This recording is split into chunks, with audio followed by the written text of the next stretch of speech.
Hello fellow Sapiens, a quiet welcome from Midnight Sapien. Whether you're unwinding at home, driving through a late night, or tucking yourself under a stack of blankets, this space is for you. Because tonight we are tracing how Ice Age families built shelters to survive deadly blizzards. This is slow science and calm storytelling for curious minds. An untold architecture waits in the bones and hides of the past, a practice that is 20,000 years old and answers to the white silence. But this is not merely a manual of tools, it is the story of how shelter became a defiant act of community and courage. Oh, and if you are someone who loves long-form, science-based calm stories, consider tapping like and subscribe. It helps this kind of thoughtful storytelling reach other wandering minds who seek quiet wonder. By the way, where are you listening from, and what time is it for you right now? Share it in the comments so we remember we are listening together. Also, you have permission to fall asleep if you need to, and timestamps in the description will guide you through the chapters. Now, we begin with a single wall, a bone-framed hut holding a small fire against the storm. To survive a deadly blizzard in the Ice Age was not merely to avoid death, but to outwit the atmosphere itself. It was to understand cold not as an absence, but as a presence, vast, howling, alive. Against this endless adversary, families did not merely huddle behind rocks or beneath trees. They built, and what they built was not crude. It was deliberate, ingenious, and quietly defiant. They stretched hides across mammoth ribs. They stacked bones into walls. They sealed the wind out with fists of moss and earth. In the white silence of a world trying to erase them, they etched out shelter. They made architecture in the abyss. But what was this white silence really? What is a blizzard when there are no roads, no buildings, no news alerts? When the world is flat and infinite and the line between horizon and sky dissolves in a blur of snow? The storms of the upper Paleolithic were not passing inconveniences. They were events of geological weight. Walls of cold moving with the force of nations. Winds that stripped skin from flesh. Air so dry and brittle it could crack open lungs. The Ice Age was not simply cold. It was structured around cold, ruled by it. Cold was the architect, and every living thing answered to its blueprint. How do you resist a force that has no face? How do you oppose something that cannot be seen, only felt? A pain that wraps itself around every surface, every thought. This is what the blizzard was. Not just falling snow, but the grinding scream of an atmosphere turned hostile. And yet, humans stayed. They stayed when even the mammoths turned and wandered south. They stayed when the steppe became a killing field of frost. They stayed, and they began to build. Not with pride, not with ceremony, but with a quiet urgency that made survival possible. There is no written record of the first hut, no blueprint scrawled on hide. But there are bones, bones that lie in rings, bones that once stood vertical, leaning into each other like strangers pressed together for warmth. Archaeologists kneeling in frost-bitten soil near the Dnieper River have uncovered the remains of what might be the oldest known shelters made by human hands. Circles of mammoth bones arranged too precisely to be random, too deliberate to decay. Each one tells a story not of glory, but of necessity. A story whispered in marrow and sinew, protect the fire, shield the child, block the wind. And what must it have sounded like, that wind? Not the whistle of a winter breeze, but a deep predatory roar. A sound that did not just come and go, but encamped for weeks, moaning over the plain like a siege engine. You could not wait it out. You could not walk away. You had to meet it with structure, with foresight, with form. You had to imagine a shape that the wind could not collapse. And then, with bone and hide, finger and flame, you had to will that shape into being. And so began one of humanity's quietest revolutions. Not of weapons or fire, but of walls. What does it mean to draw a line between inside and outside, between storm and sanctuary? What compels a creature to imagine space as something to be divided, defended, enclosed? Long before cities, long before temples or towers, there was this, a frame of bone wrapped in the skin of the dead, a circle of safety in a landscape designed to erase warmth. It was not shelter from rain, nor shade from sun. It was resistance to obliteration. The storm did not care that children lay shivering in their mother's arms. It did not relent for age or hunger or grief. And yet, amid this merciless cold, life continued. Bundled in furs, crouched beside flickering hearths, Ice Age families clung to each other and to the dim promise of morning. What does a blizzard feel like when there are no walls yet? When the only barrier is your back pressed to the side of a mammoth carcass, or your breath warming the inside of your hands as frost crystals spread across your eyelashes? The exposure was total. The elements did not merely buffet skin, they soaked into bone. And that vulnerability, that raw intimacy with the storm, carved ingenuity into the marrow of our species. Because something remarkable happens when death is no longer an abstract fear, but a wind pressing into your ribs. You begin to imagine differently. You begin to listen, not to the gods or the spirits, but to the land itself. Where does the wind break? Where does the snow drift? Where might the mammoths walk next, leaving behind a frame to borrow? The first architects were not artists. They were foragers of pattern, scavengers of structure hidden in death. The scale of these storms must be understood not in modern metaphor, but in prehistoric gravity. The Ice Age was not a single season. It was an age sculpted by ice sheets a mile thick, by glaciers grinding entire continents beneath them. Storms brood over the tundra like thoughts in a dreaming mind, slow, immense, implacable. Some may have lasted not hours but days, their fronts stretching hundreds of miles across, their winds coiling like serpents through river valleys. This was not the weather. This was the world, a climate not in flux but in rain, and in that rain, every human choice carried the weight of survival. Step outside at the wrong hour and the storm could claim you. Fail to secure the wall of your shelter properly, and the wind might peel it open like a fruit. But from this terror emerged precision, the angle at which a rib was planted, the tension in the stretched hide, the gathering of snow along the base not as an obstacle but as insulation. They learned by watching what the wind destroyed. They learned by burying the ones who froze in their sleep. And they built, again and again and again. Not out of hope, but out of memory. Each shelter was a whispered equation between flesh and frost, a living experiment in how long the body could endure. Picture the scene, a plain of snow stretched to the horizon, sky and ground indistinguishable except for the dark smear of mammoth herds moving like slow tides. A cluster of humans kneels in that whiteness, their hands red with cold, their breath drifting upward like smoke. They have no blueprints, no written law, only the handed-down gestures of survival, how to prop one tusk against another, how to weight a hide with stones so the wind will not lift it, how to arrange bones into a circle strong enough to anchor a dream of morning. This was not just construction. It was choreography, a ritual of bodies moving together in the blinding glare of snow. Children fetched small bones, women stitched hides with sinew, men drove posts into frozen earth. But these divisions were fluid. Survival does not honour hierarchies. Everyone built, everyone contributed to the fragile illusion of permanence, and in that labour was the first spark of something beyond necessity. Community as architecture, memory as a wall against oblivion. Was it here, in this work, that humanity first began to imagine home, not as a location, but as a collective act of making? The violence of the storms gave their efforts a kind of sacred urgency. The blizzard was not just a threat, it was a sculptor, shaping the very way humans thought about space, warmth, and safety. Each gust taught them what would fail. Each drift revealed where snow could be made to serve, packing the base of a wall for insulation, sealing cracks where heat might escape. In this way, the blizzard became a teacher, harsh, indifferent, but instructive. Could it be that without such relentless cold, the ingenuity of shelter would never have been born at all? Archaeological evidence suggests these shelters were not haphazard heaps of scavenged remains, but intricate constructions, some measuring more than 20 feet across, with internal hearths and separate areas for sleeping and working. Imagine stepping inside, the muted glow of firelight, the low ceiling of stretched hide, the scent of smoke mingled with animal fat. Outside, the storm claws at the world. Inside, a fragile pocket of warmth holds human voices, human stories, human breath.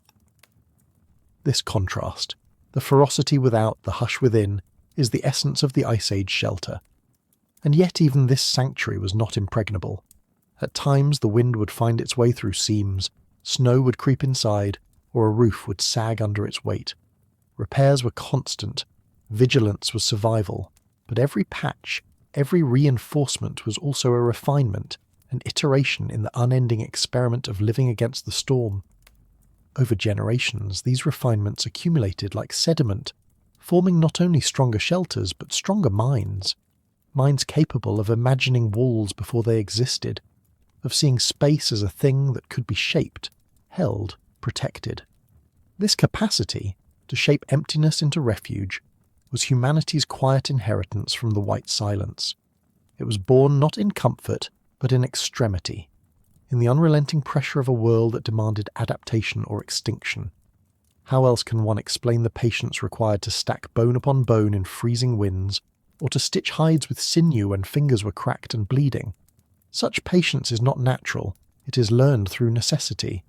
It is the patience of species-level memory, of lives lived on the edge of annihilation. And yet, from this emerged something soft and astonishing. The first sparks of foresight, the first inklings of design as an act of care. Think of the small gestures inside these bone circles. A child's toy carved from antler, a row of stones arranged around the hearth to keep embers from scattering, a niche cut into the floor to store fat or tools. These were not merely survival tactics, they were signs of minds reaching beyond the moment, shaping not just space but time, planning for a future hour of hunger or a future night of cold. In these gestures, the shelter was no longer only a wall against the wind, it was a cradle for thought.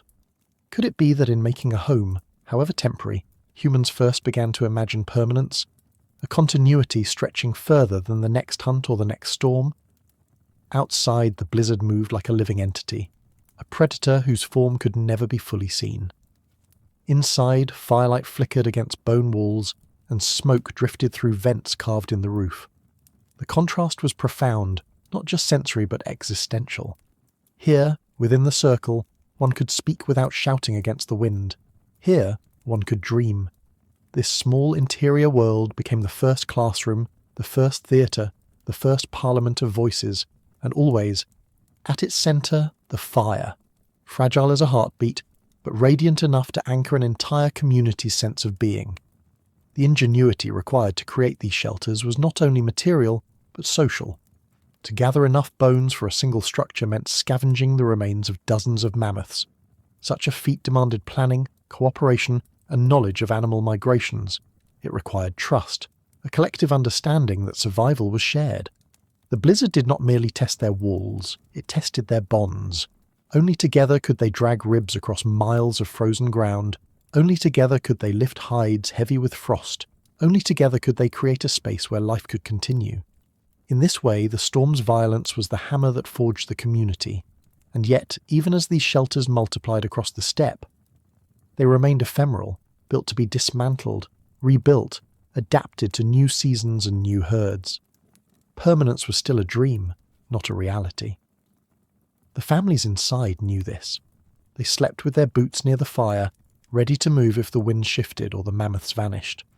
But even in impermanence there was a lesson, that survival was not a fixed state but a practice, an art continually refined against the endless white.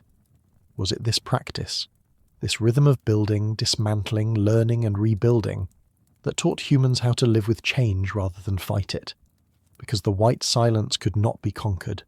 It could not be reasoned with or repelled. It could only be endured, and in that endurance a strange kind of wisdom took root, a way of seeing the world not as an enemy, but as a partner in a grim and necessary dialogue. The blizzard howled and the bones answered. The snow fell and the hides stretched tighter. The wind swept across the plains, and in its wake it left not devastation alone but instruction, written in the patterns of drift, the groan of tusks, the tilt of shadows. What must it have meant to be alive in such a place, where every sound was a warning, every breath a negotiation? Even now, when we walk through cities of steel and glass, warmed by machines and cut off from the seasons, something of that ancient silence lingers in us. We insulate our homes, seal our windows, press our hands to radiators in winter, not just for comfort, but in echo. We still build against the cold. We still seek the place where wind cannot follow.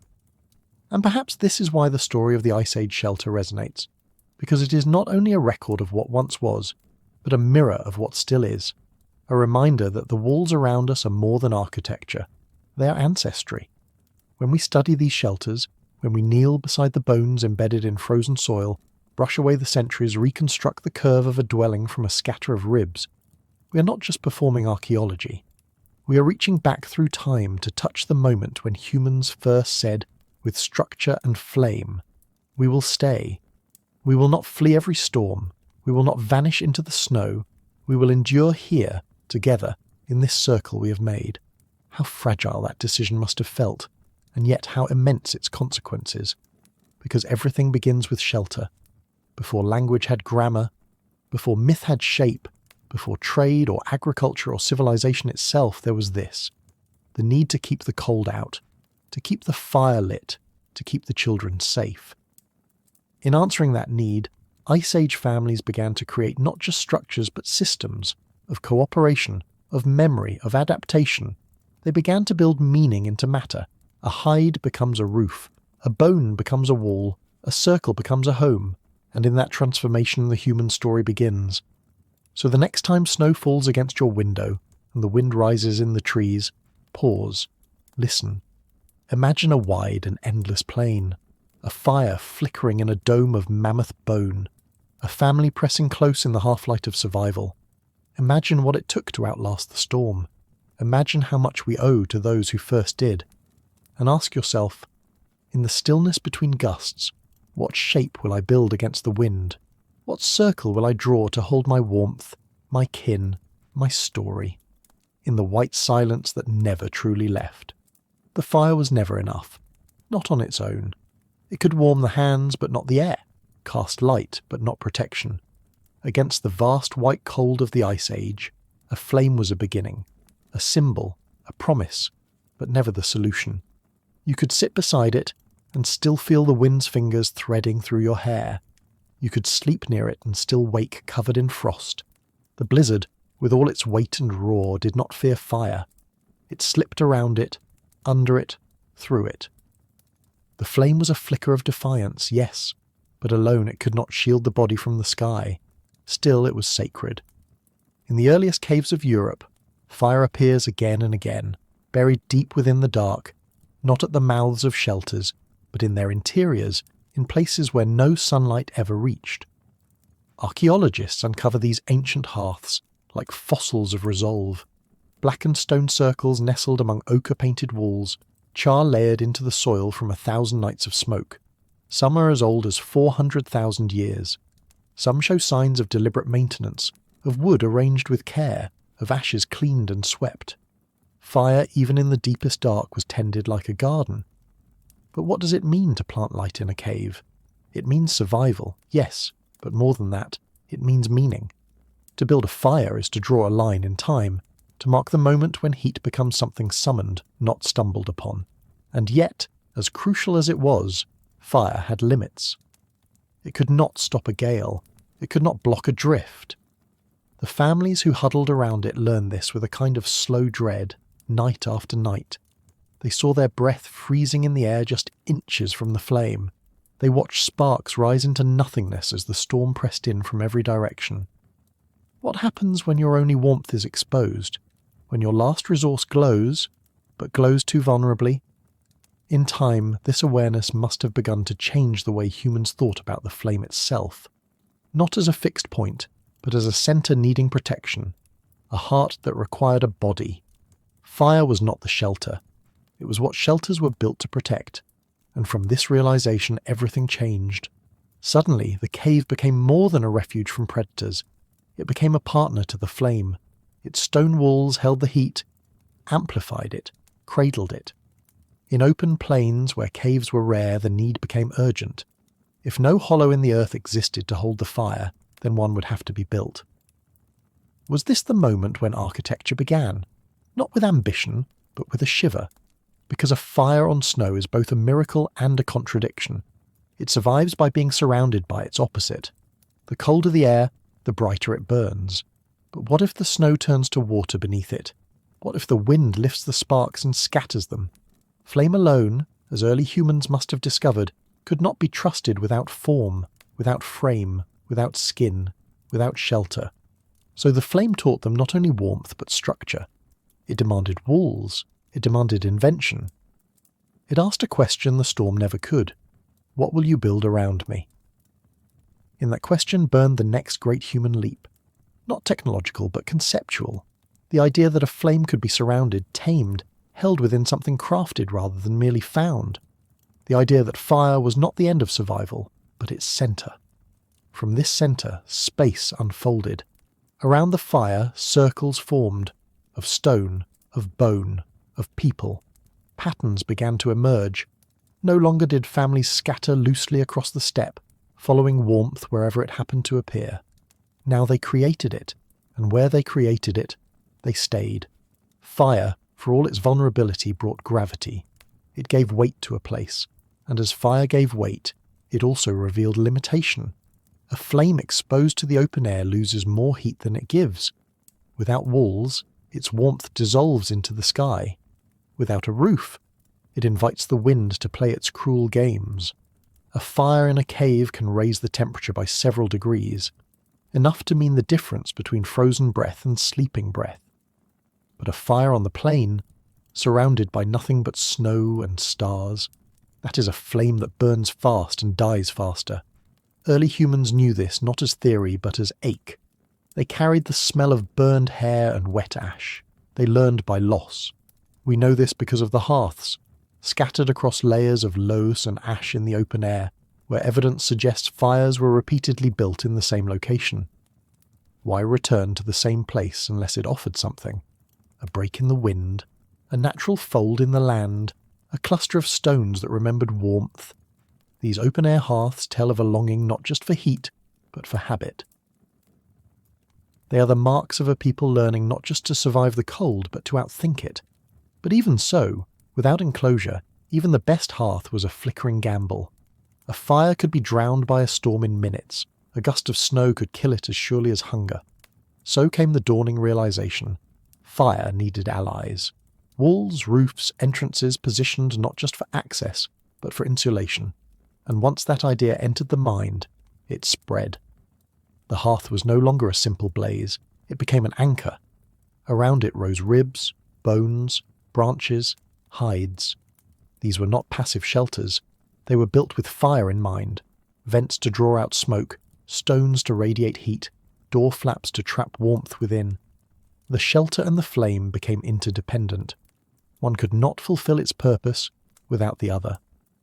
What happens then, when a people stop seeing fire as a tool and start seeing it as kin? Because fire, once seen this way, begins to shape behaviour. You feed it, you protect it, you return to it again and again. In the dark you measure time by its glow. In the cold you judge space by its reach. In the wind you test your walls by how well they hold the heat. And from this intimacy grows attention. Suddenly the material of a wall matters. The way a roof slopes matters. The texture of a hide, the weight of a mammoth-bone, the direction of prevailing wind, all of it becomes data in the unspoken equation. How do we hold the fire? How do we hold ourselves? Because that is what the hearth began to reveal. That warmth was not simply a matter of combustion, but of cohesion. It was not just the fire that needed protection. It was the people drawn to it, bound by it, shaped by its centre. When flames rose from those early hearths, they did more than melt snow or cook meat. They pulled bodies inward. They created a centre of gravity around which language could form, memory could pass, silence could settle. The fire made space for thought, for stillness, for the sharing of warmth, not just in temperature but in story. Archaeological traces of this gathering are subtle, but profound. In sites like Terra Amata in France or Gesher Benot Yaakov in the Levant, researchers have found burned plant remains, scorched bones, flint tools blackened by proximity to the hearth. These are not the signs of a passing spark. They speak of sustained presence, of groups returning to the same place season after season, rebuilding the fire, remembering its lessons. And around these ancient hearths, something else is often found, spatial order. Stones placed deliberately, debris swept aside, patterns in the soot. These are not merely messes left by survival. They are the first blueprints of intention. Yet still, the vulnerability of fire lingered. It could be extinguished by a sudden squall, buried beneath falling snow, stolen by rain.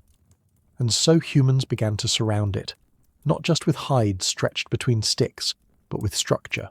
Not just enclosures, but environments. Fire transformed from an outdoor phenomenon to an indoor necessity. And in doing so, it forced a revolution in how space was imagined. Before fire, shelter may have been occasional, a cave found in passing, a hollow tree used in crisis.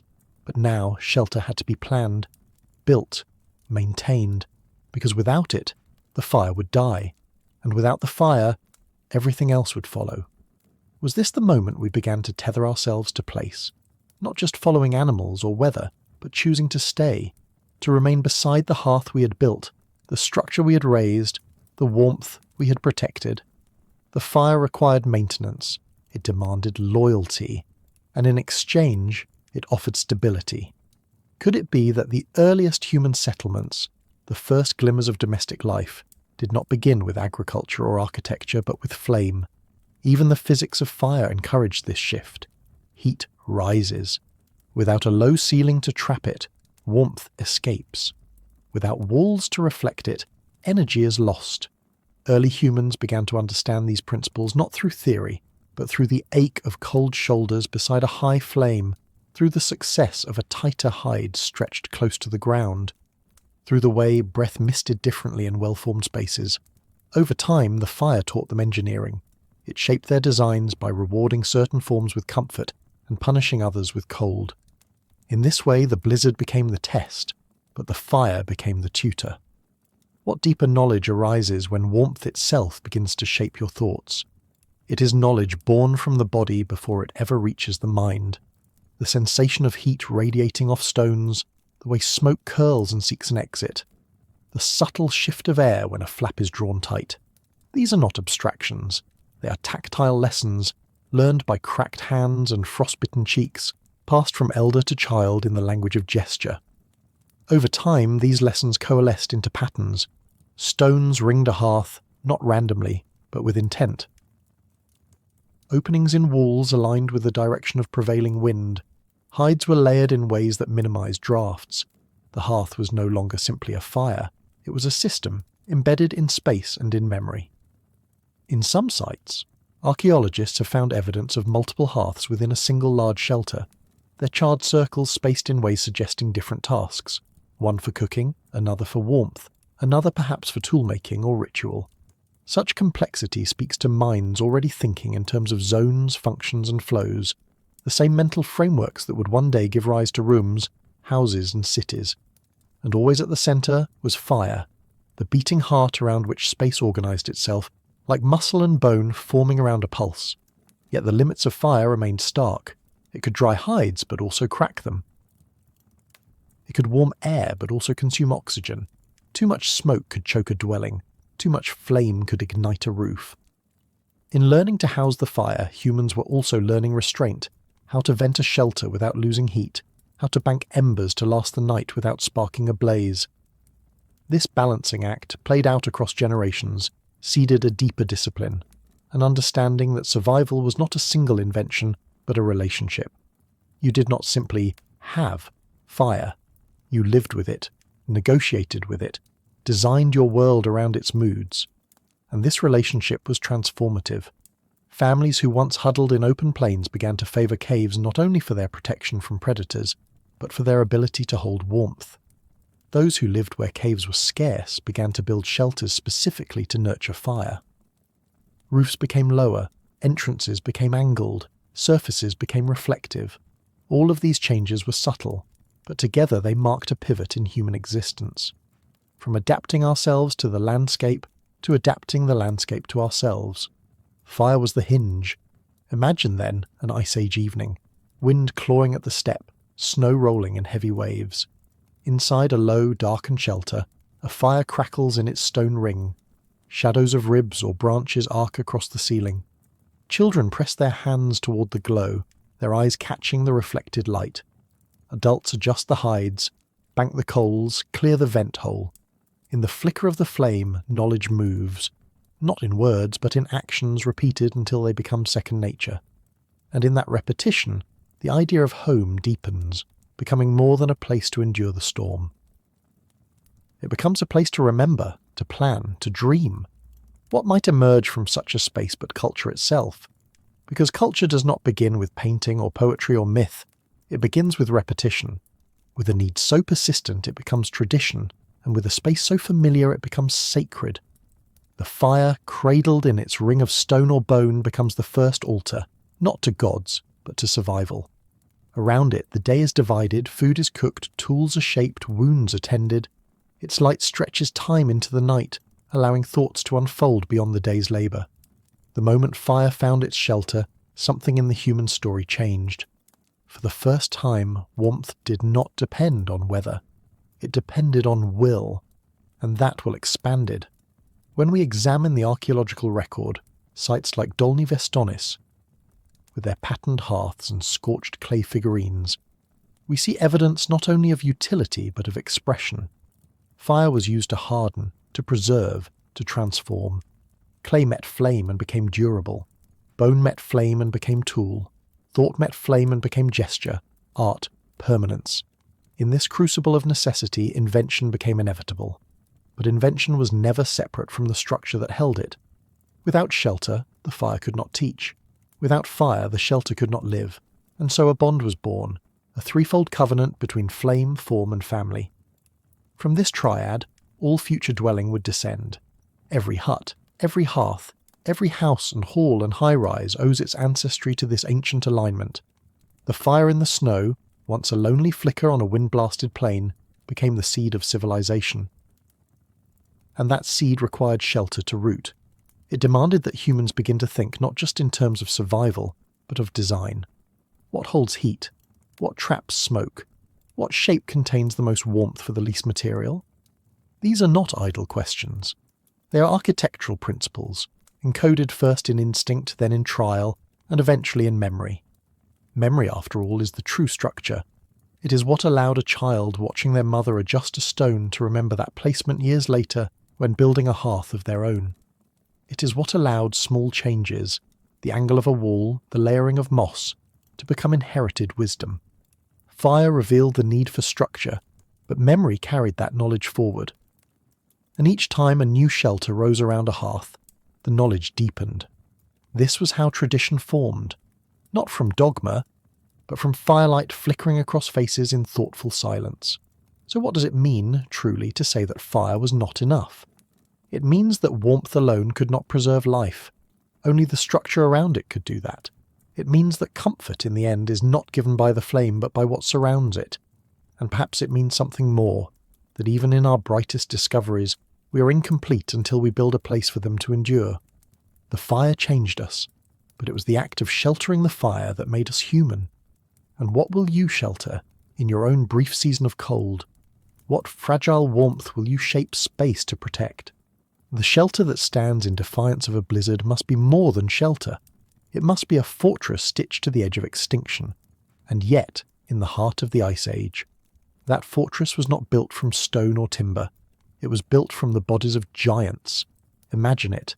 A ring of tusks, some longer than a man is tall, leaning inward like ribs of a colossal lung. Vertebrae the size of helmets, locked into place as if forming the spine of a great animal that now sleeps beneath the snow. Jawbones, scapulars, fragments of skull, all arranged with care, with deliberation, into circles, ovals, spirals. The walls of the dwelling are bones. The ceiling is stretched to hide, and inside firelight flickers across the silent remains of the mammoth. What does it mean to build your home from the dead? At sites along the middle, Dnieper River in present-day Ukraine, archaeologists have unearthed structures that push the boundary of what Ice Age ingenuity could look like. These are not caves. They are not temporary lean-tos or windbreaks. They are complex constructions made from the skeletal remains of woolly mammoths, not one or two but dozens. Some shelters use more than 400 bones, and these bones are not scattered or haphazard. They are placed, interlocked, repeated. A pattern emerges. a rhythm of survival set to the beat of extinction. These are not tombs, they are not shrines, they are homes. But the paradox is haunting. To live, humans had to take. To be warm, they had to strip a creature of its warmth.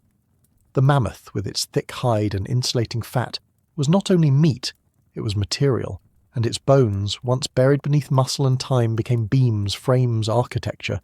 These were not ornamental trophies, they were load-bearing grief.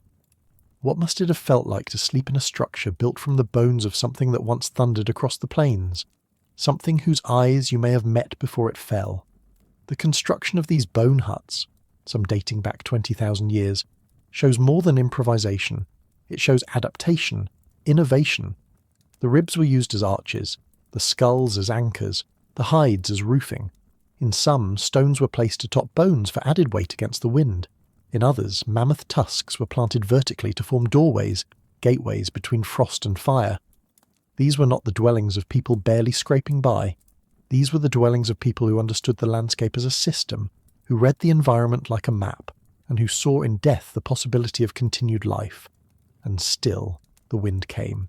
Even with such walls, the cold roared through the cracks.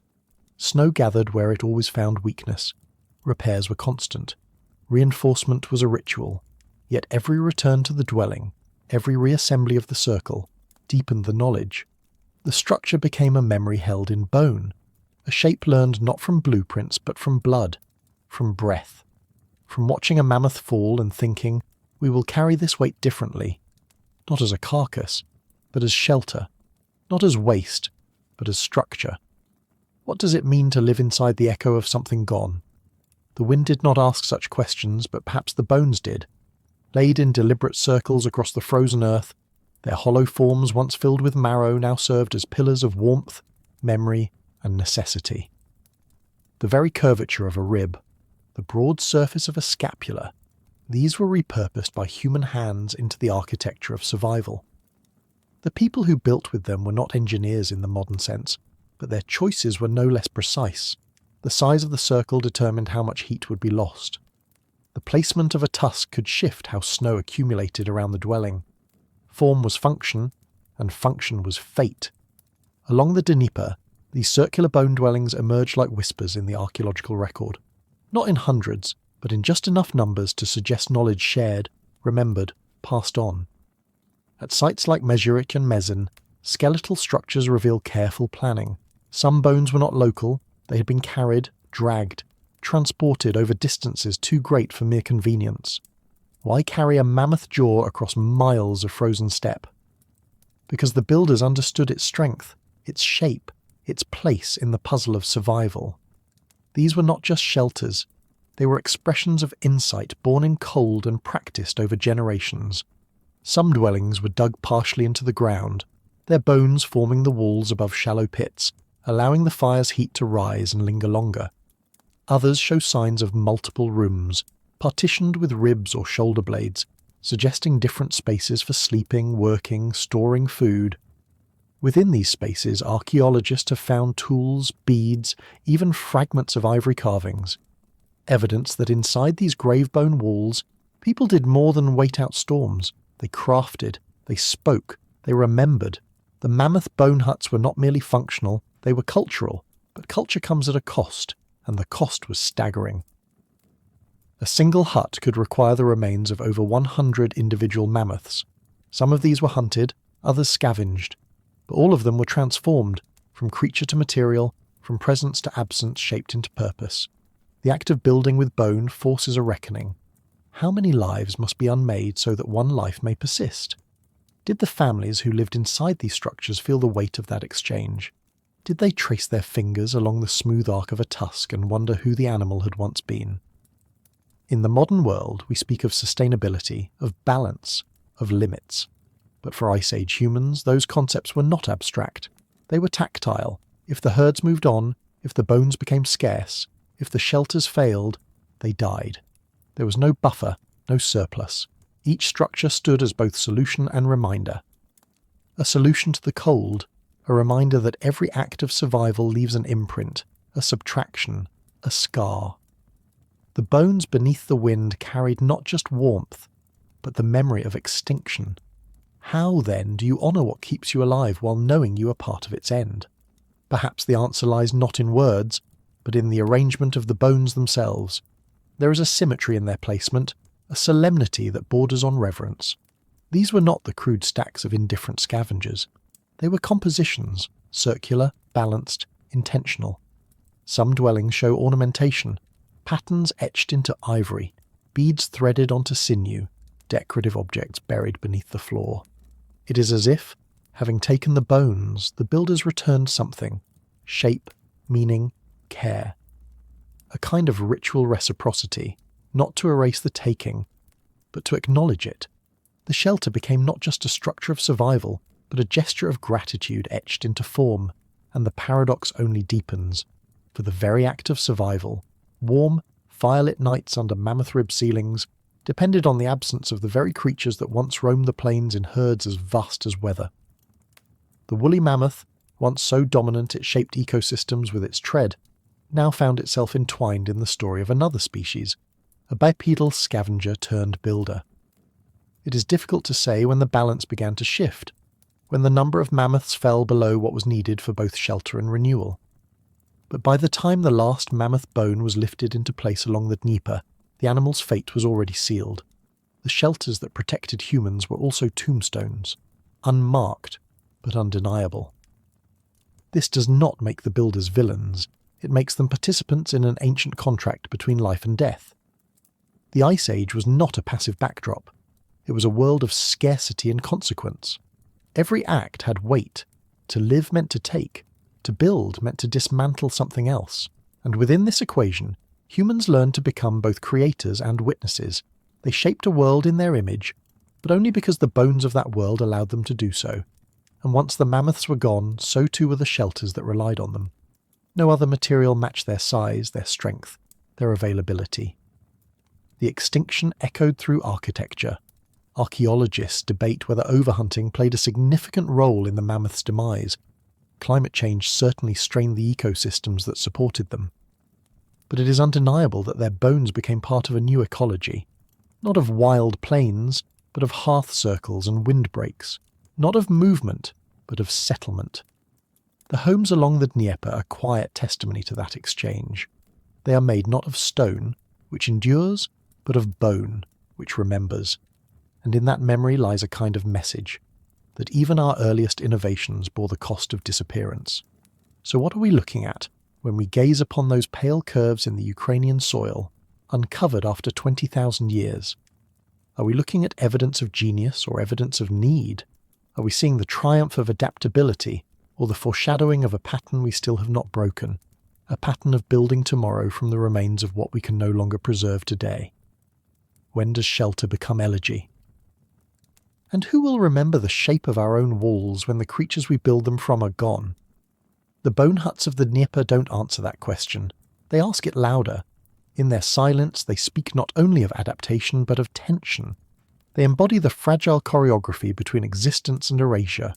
You step into the remnants of one of these dwellings, and you are stepping into a moment suspended between necessity and consequence. The hearth in the centre still blackens the soil.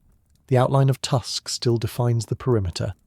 You can almost feel the presence of breath inside, warm bodies pressed together, the soft flicker of firelight dancing across curved ivory, and outside always the wind, endless, patient, waiting. These shelters are lessons in material honesty. They are not embellished with illusion. They are not designed to outlast the cold for more than a season or two, but in their rough, impermanent geometry, they contain a clarity we rarely permit ourselves today. That what keeps us safe may also be what we've taken. That what gives us life may be borrowed from something that had to lose it. The mammoth was not just hunted, it was absorbed, metabolized into heat, into structure, into story. And when the storm pressed in, the bone stood between the family and the void. What more sacred task could there be for the remains of a creature than to hold the line between death and breath? There's an intimacy to that kind of architecture. You don't simply build with bone, you live among it, you carry it, you recognize it. You become fluent in the curve of a femur, the thickness of a skull, the subtle fracture lines that might give way under weight. Each part of the animal finds its place in the design, not because of aesthetic whim, but because its shape insists on it. The architecture of the mammoth-bone hut is an echo of the creature's anatomy, rearranged into survival.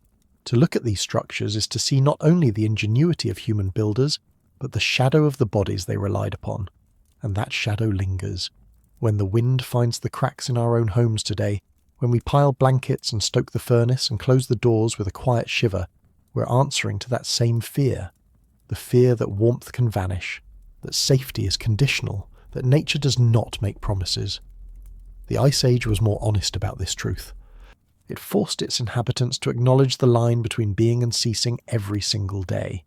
To build with bone was to live close to the threshold, to make peace with proximity to death. Yet within that closeness, a strange kind of beauty emerged, not ornamental but structural, not decorative but deliberate. The circular forms of the huts mirrored the circularity of the mammoth's ribcage. The slope of the roofs mirrored the hillocks of snow they were built beneath. The form followed the weather, the body, the moment. How often can we say the same today? When did we last build something that understood both what it was made from and what it was made for? And what happens to a species when it forgets to ask those questions? The bone huts are not simply archaeological finds, they are mirrors. They show us a time when necessity forged intimacy between the living and the dead, between builders and their materials, between survival and its cost. The people along the Dnieper River were not abstract figures in a timeline. They were families, shivering children, weary hunters, elders who had seen too many winters. They dragged the bones of giants across frozen ground not out of morbid fascination, but out of a will to persist. In every tusk set as a doorway, in every rib driven into permafrost, there is a silent testament to ingenuity shaped by grief. Inside these huts, life was not just endured, it was organised. Fire burned in the centre, light spilling across curved ivory walls. Tools were knapped, hides stitched, stories perhaps whispered in languages now lost, and always, around them, the weight of absence. An architecture of extinction holding back the cold. What must it have felt like, at night, to listen to the wind press against those bone walls, to feel the structure tremble, to hear the faint echo of the creature it once was? Did they dream of mammoths in their sleep? Did they feel protected or haunted? This is the paradox at the heart of the bones beneath the wind. Survival built upon absence, warmth drawn from death, shelter crafted from the very bodies of vanished strength. It is a paradox we still live with, though our materials have changed. Steel, concrete, plastic, energy drawn from deep time. We still build our walls from what was once living, still convert the vastness of the world into safety for a few. We still sleep, in a sense, inside the echo of something gone. The mammoth-bone hut is not just prehistory, it is a pattern, and yet within that pattern lies something else, a seed of reflection, of reverence. Perhaps the careful placement of bones was not only structural but ceremonial, a way of acknowledging the animal's gift. Perhaps the adornments found within these huts were offerings, a way of restoring meaning to a transaction that could never be balanced. We cannot know. But what we can see, in the arc of a tusk and the soot of a hearth, is the beginning of an awareness, that our survival is not separate from the world, but entwined with it, that what shelters us marks us. So when you look at a mammoth bone dwelling today, half buried in loess and frost, uncovered by archaeologists after 20 millennia, imagine the wind that once tore at its seams. Imagine the family inside, huddled close to their fire.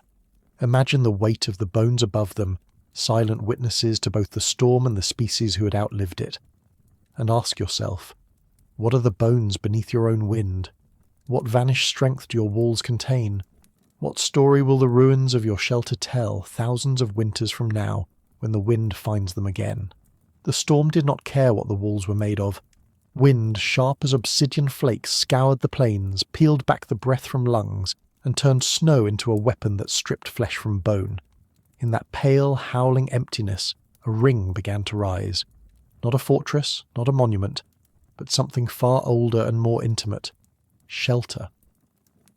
For the first time, humans began to shape space itself against the void, assembling bone and hide into closed, sacred circles that held back the world. These were not accidental barricades or makeshift windbreaks.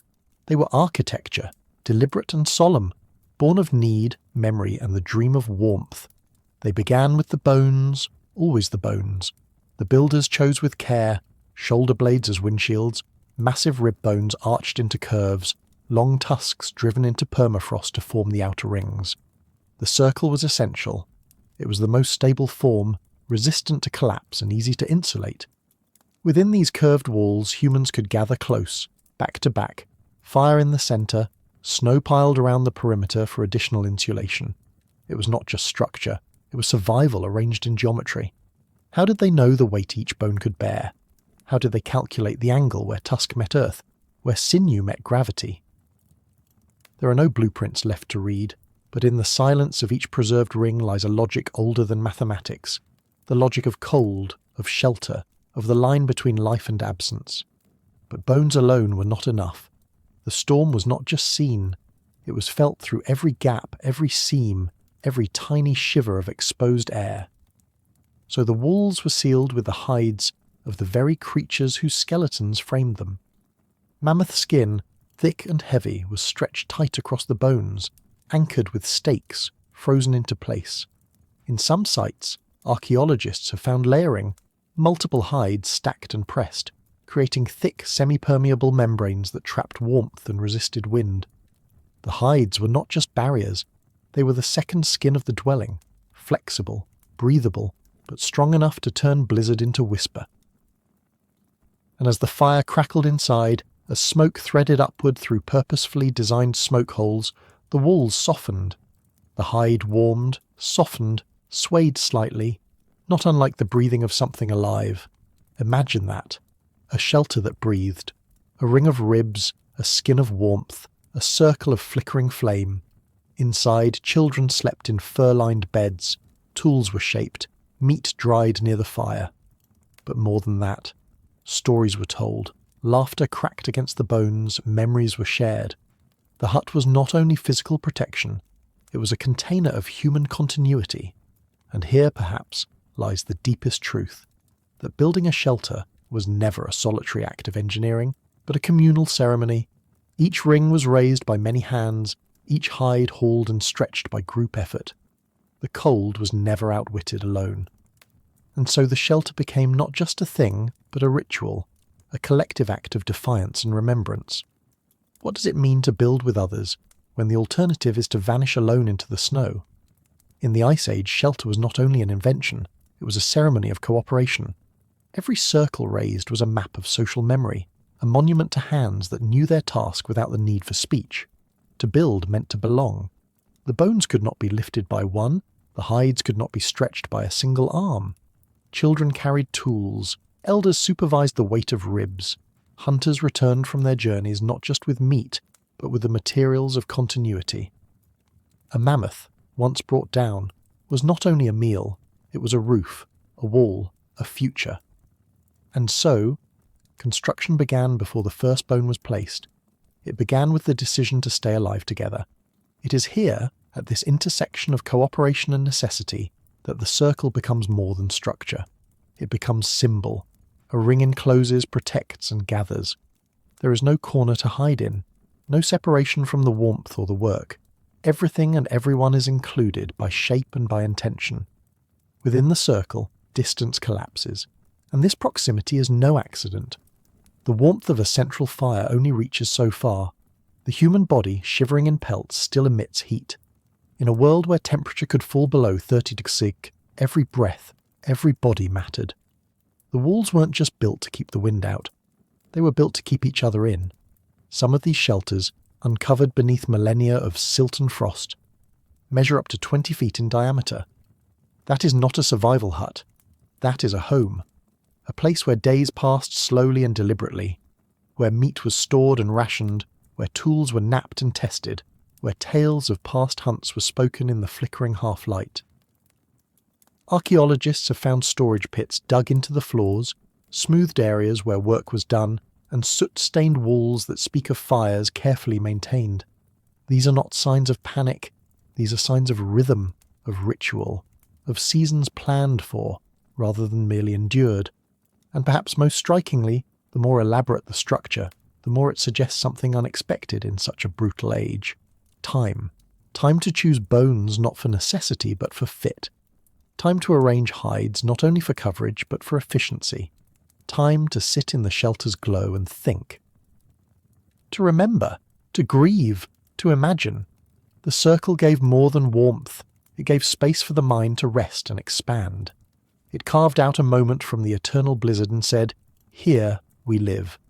In the act of building, people practiced both resilience and vision. They didn't merely react to the cold, they anticipated it. They understood wind direction, drainage, insulation, and the slow, inexorable drift of snow. And through it all, the circle remained. A simple shape, a complex meaning, an agreement that no one would face the elements alone. Not if it could be helped. Not if the bones still held strength. Not if the hide could still stretch one more time across the frame of another winter. Even now, when archaeologists uncover these shelters, often flattened by millennia of ice, buried beneath layers of loess and grass, what remains is not just debris, but outline. The bones lie where they fell, often still in concentric circles, their positions speaking of intention long after purpose has vanished. And in these traces we glimpse the choreography of their making. Large mammoth tusks placed upright, sunk deep into the frozen ground like stakes, ribs bent into arches, forming domes of intersecting lines. Smaller bones used as supports, braces, and even shelves. Skulls stacked as windbreaks. Sometimes a second ring around the first, a sort of bony skirt to trap drifting snow. The design was not random. Each shelter was a code of anatomical knowledge. The people who built them knew the mammoth intimately, not just how to hunt it, but how to live inside its absence. They understood the curvature of each bone, the grain of frozen hide, the stress points that would fracture under pressure. And in this, the act of building was part art, part memory, part engineering. A kind of skeletal carpentry, done without measuring tools or mortar, and yet producing structures that endured storms more ferocious than most modern dwellings could withstand. Insulation was not an afterthought, but a first principle. After the bones were arranged, they were often layered with earth, packed snow, and above all, hides. Thick mammoth hides could weigh several hundred pounds. They were hauled, unfurled, stretched, and pinned across the structure, sometimes sewn together with sinew, sometimes frozen into place by water and cold. This outer shell transformed the frame from skeleton to skin, sealing heat within and wind without. Over time, as snow piled on top, the dwelling disappeared into the landscape disguised as a mound. Only the rising smoke betrayed the life within. Inside these warm domes, a world unfolded. Fire pits were placed centrally, surrounded by stones or bones to reflect heat. Smoke holes were carefully maintained, sometimes shielded by hide flaps or rings of tusk to prevent collapse. Tools lined the edges, arranged by task or material. Food was cached. Pelts were cured. Infants were swaddled in fur and rocked to sleep near the fire. The walls absorbed the rhythm of the group, their footsteps, their work, their sleep, their breath. And in this quiet, circular world, winter became less of a threat and more of a season to pass through together. In the stillness of those months, the circle became a kind of world in itself. Outside, time belonged to ice, to wolves, to sky. Inside, time belonged to the people, to the slow repetition of tasks, the hush of storytelling, the singing of mothers to their children, the crackle of fat in the fire. If these huts had language, it would not be one of grand declarations, but of small, consistent assurances.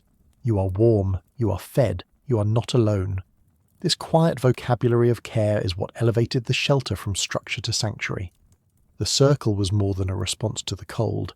It was a rehearsal for civilization.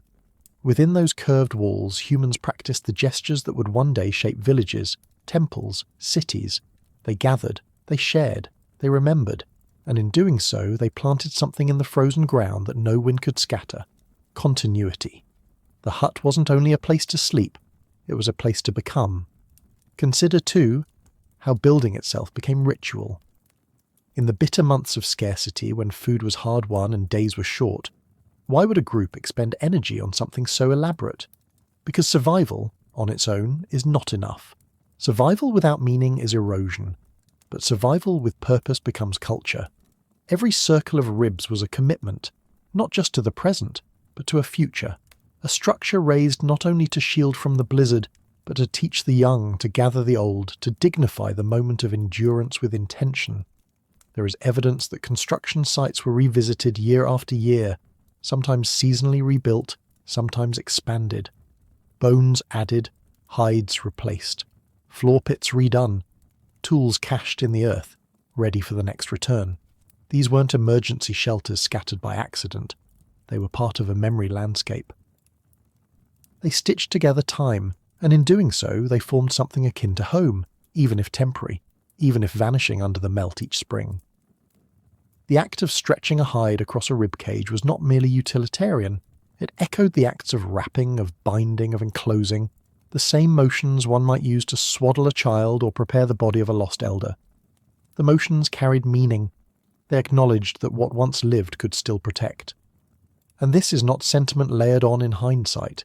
The care evident in these structures, in how bones were placed with balance, how hides were layered in patterns, how entrances faced away from prevailing winds, tells us that they were not built in haste. They were built with attention. Perhaps the most haunting evidence of this shared labour comes not from the centre of the huts, but from the edges. In several sites, archaeologists have discovered communal middens, piles of discarded tools, broken bones and burnt fragments. Yet within these discards are deliberate deposits, a carefully placed tusk here, a ring of stones there, the remnants of pigment-staining bone. These are not just leftovers. They are signs that the act of building and living was accompanied by symbolic gestures, perhaps of gratitude, perhaps of mourning, a ritual layer beneath the practical one. Because survival in the Ice Age was never just about enduring the storm, it was about understanding that endurance meant something only when it was shared. The ring of bones held more than bodies. It held the first sparks of meaning, of belonging, of a world made not just from what was hunted, but from what was held sacred, together. And this sacredness was not written in script nor carved into stone. It was lived, passed through gesture, through participation, through the repetition of acts that taught without words. Each generation that helped raise a shelter was learning more than engineering. They were learning cooperation, trust, and how the weight of one's labour could rest inside the warmth of another's future. The circle demanded this of them, that every person become a part of its making, that no one remained outside the radius of effort or care. Even the act of entering the shelter was symbolic. Many bone huts had low entrances, sometimes so low one had to crawl in. This was not a flaw, but a feature. A small entry conserved heat, yes, but it also required humility. To step inside the circle, you had to bow, to lower yourself, to enter not just a space, but a shared understanding. You came from the storm into a world shaped by others' hands, a world that had been made for you, or because of you, or in anticipation of you. The shelter was a gift in advance, and once inside it became something more than protection. It became memory's cradle. For days, even weeks, entire groups would spend nearly all their time inside. The outside world reduced to the sound of wind beyond the hides and the occasional venture for fuel or food. Time slowed. The fire pulsed steadily, like the heart of the circle. People became closer, literally and figuratively. Speech took on a new cadence. Tasks were shared in silence.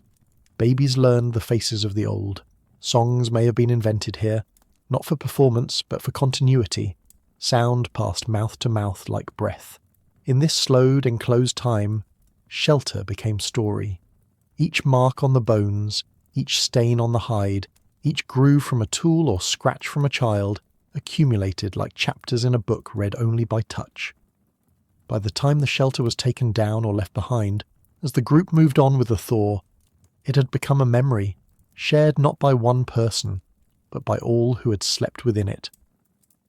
The circle endured in their minds, long after the wind reclaimed the site.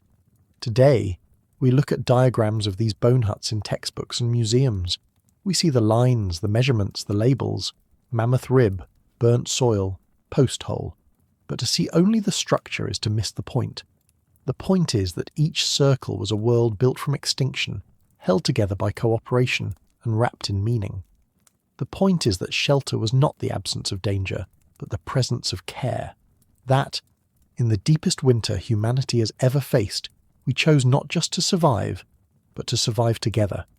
And that choice, to gather, to build, to encircle ourselves with intention, is perhaps the oldest architecture of all, a circle of survival, a beginning that never truly ends.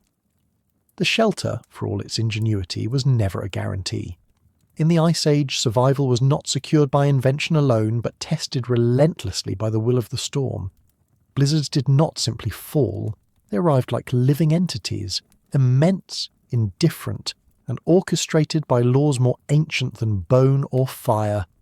Their breath could stretch across entire continents, born of pressure differentials between ice sheets that reached miles into the sky.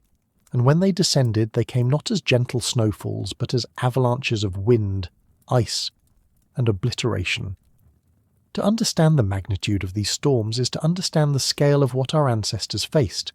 Imagine wind driven by atmospheric engines that had no modern equivalent. With ice sheets to the north and warming zones to the south, temperature gradients were violent, sparking pressure waves that birthed storms capable of pushing walls of snow across plains like white tsunamis. The wind could reach speeds high enough to tear loose animal hides from their lashings, to batter bone walls until they bent or shattered, to rip smoke from a fire and leave nothing but darkness in its place. And the cold was not absence but invasion. It crept through gaps, settled into lungs, turned fingers into brittle things. At 40 below zero, with wind howling across the open tundra, frostbite could begin in minutes. Hypothermia in less.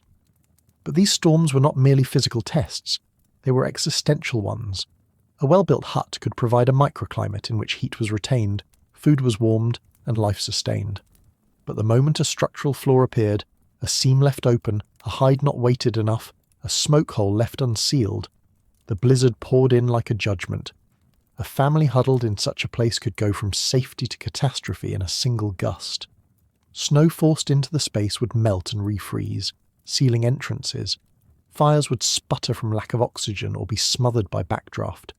In the worst moments, the shelters themselves would collapse beneath the weight of accumulated snow, bones cracking not from age but from the pressure of the sky made solid. What must it have felt like inside that failing circle? To watch the fire flicker its last glow while wind shrieked just inches away, to feel the bones above you strain and groan, to wonder if this structure you had helped raise with your hands would be your tomb. The Ice Age was not generous with warnings, it demanded vigilance, and so failure, when it came, was sudden and often final. But failure was also a teacher, because those who lived learned from the sound of collapse. They studied the places where snow had breached. They noticed which ribs cracked and which held firm. They memorized which hide arrangements flapped and which sealed. And slowly, painfully, generation by generation, they adapted. Not only the design, but the ritual. They came to understand that the storm would never be tamed, only respected, anticipated, and perhaps survived. And so the shelter became not a fortress, but a conversation between human hands and the wild physics of snow and wind. Each storm offered instruction, each failed wall a syllabus. Over time, the people learned to listen more closely to what the storm had to say. It whispered through the cracks, pressed its voice into the seams, left its fingerprints in the frost patterns where warmth tried to escape. And those who endured began to think not only of warmth, but of pressure. Not only of shape, but of tension. They began to sense that survival wasn't just about staying warm. It was about managing the invisible language of force. What could seem like fragile materials, hides, bones, packed snow, became part of a silent engineering tradition, tested by wind that howled like a creature in mourning. Hides were now pegged at tighter intervals, sometimes double-layered where wind tended to sneak in. Bone circles were deepened into the ground, not just placed atop it. Entrances were shaped like tunnels rather than slits, curving inward to reduce the rush of cold air. The fire, once centered solely for heat, now became a diagnostic tool. A flickering flame told stories, where drafts leaked, where heat pooled, where insulation failed. Smoke trails were watched like omens. If they danced toward one side, the builders knew where the storm had found them vulnerable. Still, even with these refinements, nothing was certain. The weather of the Pleistocene world operated beyond expectation. At times, what appeared to be a clear day would twist without warning into a whiteout. A light snowfall could be followed by a sudden drop in pressure, and what had seemed a gentle drift became a suffocating barrage. Visibility could vanish in seconds. In such moments, being caught outside, even just steps away from the shelter, was a death sentence. Entire campsites were designed around this fear, stones placed as path markers, hides strung as guides from shelter to latrine, so no one had to trust their own eyes when the air turned white. And yet they adapted not only with caution, but with creativity. Some groups began using packed snow itself as part of the construction, insulating the outside of bone huts with deliberate mounding, understanding that snow, once compacted and frozen, became its own kind of wall. Others turned to partially subterranean shelters, dug into the earth or riverbanks, where the wind could not reach as fiercely. They used mammoth scapulae, wide, flat shoulder blades, as windbreaks, placing them in arcs around the huts to deflect gusts before they ever reached the walls. Every material had a lesson to offer. Every mistake became an improvement, because to live through the storm was not to overcome it, but to adapt in its shadow. The Ice Age did not reward strength alone, it rewarded memory. Memory embedded not in books, but in construction. Not in words, but in arrangement. The story of each hut was written in its resistance, not its perfection, but its persistence. And what persisted above all was attention. These early builders became students of stress and silence. They learned to read snow not just as threat, but as signal, how it drifted, where it piled, what it weighed. When roofs failed, they studied where the collapse began. When fires went out, they marked the direction of the wind. In one site near the Dnieper, archaeologists found repeated layers of rebuilt shelters, each one slightly improved, slightly more secure, its bones reoriented, its insulation thickened. These were not acts of desperation. They were signs of a developing science, empirical, methodical, passed down through hands. This was not mere architecture. It was a practice of remembering how to lose and how to learn from the loss. Because failure in these conditions was never abstract. It had names, faces, voices. Shelters that gave way in the night were remembered by those who rebuilt them the next morning. The bones of those lost were not removed from the camp, but buried beneath or beside the next structure, not out of morbidity, but because their absence demanded a response. The next hut had to be better, stronger, quieter. The storm in this way did not just destroy, it refined, it instructed. Over generations, the community itself became a kind of storm memory. There may have been no word for aerodynamics, no language for structural integrity, but these concepts were embedded in the way an elder corrected the angle of a rib, or in the way children were taught to press hide smooth before pinning it down. 1,000 such moments made each shelter not just a product of material, but of intergenerational calibration. Sometimes it was the smallest things that proved most effective. A layer of moss placed between hide and bone, a ring of heated stones buried at the perimeter retaining warmth through the night, the strategic placement of a tusk so that snow drifted around rather than into the entrance. These details were not stumbled upon randomly, but slowly honed, each winter sanding away what didn't work. The people didn't just survive the cold, they shaped their culture around learning how to survive it better. But there is also a humility in this process. For all their knowledge, the builders of the Ice Age never came to believe they had mastered the storm. They knew better. Each shelter, no matter how well made, was provisional. It was never mistaken for permanence. That's why the bones could be reused, the hides repaired, the site abandoned and returned to. There was no illusion of triumph, only of partnership with a force that could not be bargained with. In that humility lay their resilience. They did not see the storm as an enemy to be conquered. They saw it as a teacher to be endured. One who arrived unannounced, demanded silence, and left behind lessons carved not in stone, but in the thin warmth of those who were still alive. And those survivors, those listeners to the wind, became, in time, transmitters of knowledge. What they carried was not just the memory of storms, but the knowledge of how to stand through them, together. The fire in the centre was no longer enough. The structure around it, the choice of every rib and every rope, had become just as vital. And in the telling, in the whispering of which angle worked, of which curve shed snow best, they passed on something more powerful than fire, foresight. But even foresight had limits. In certain winters, when the cold was deeper and the sky never cleared, foresight became prayer. There were blizzards so complete they erased sound, so sustained they exhausted even the cleverest shelters. Stories exist, carried through oral tradition, and now echoed faintly in the archaeological record, of camps buried entirely, not by failure but by overmatch. Shelters sealed in by drifts that never melted, leaving bones and artifacts preserved like time capsules. Some of these sites have been excavated thousands of years later, their quiet interiors offering a strange kind of grace. A hearth still darkened by soot, a circle of ribs still upright, a spindle of sinew still wrapped tight.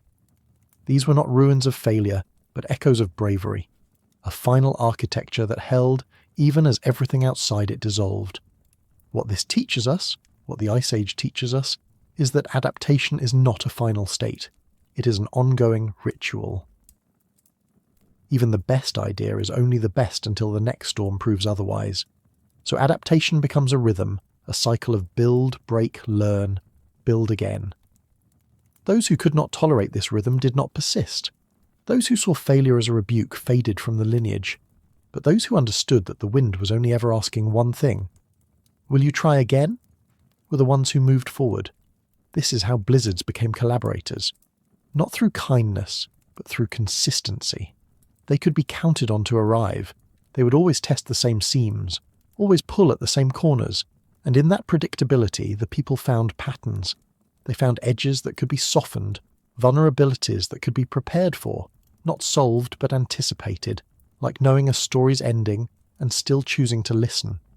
It's worth pausing here, in this part of the journey, to consider what kind of intelligence this was.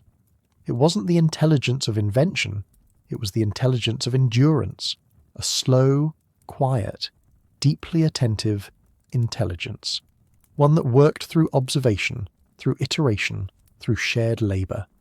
The kind that sits with failure and does not flinch, the kind that looks at a shattered wall of bones and begins, wordlessly, to rebuild. Because in a world where the wind never stops speaking, wisdom belongs to those who keep listening, even when it howls, even when it hurts, even when it takes everything but the will to begin again.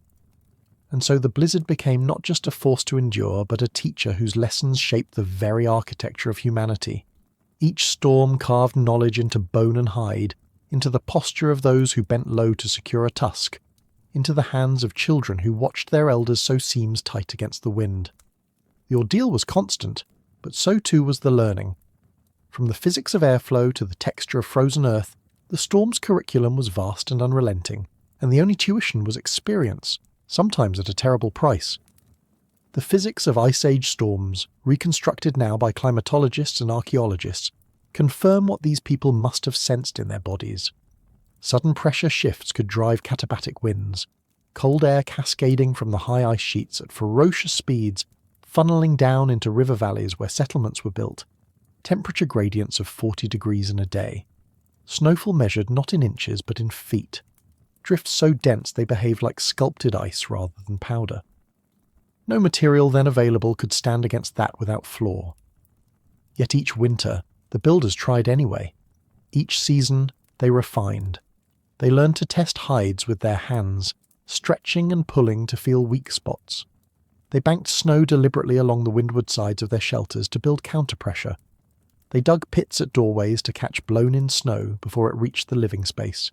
They weighted the base of hides with stones and bones, inventing anchors before the word existed. And when a hut collapsed, they salvaged what they could, learned, and built again. The blizzard's destruction became the blueprint for the next attempt. But what is most remarkable about this ordeal is not the engineering, it is the spirit behind it.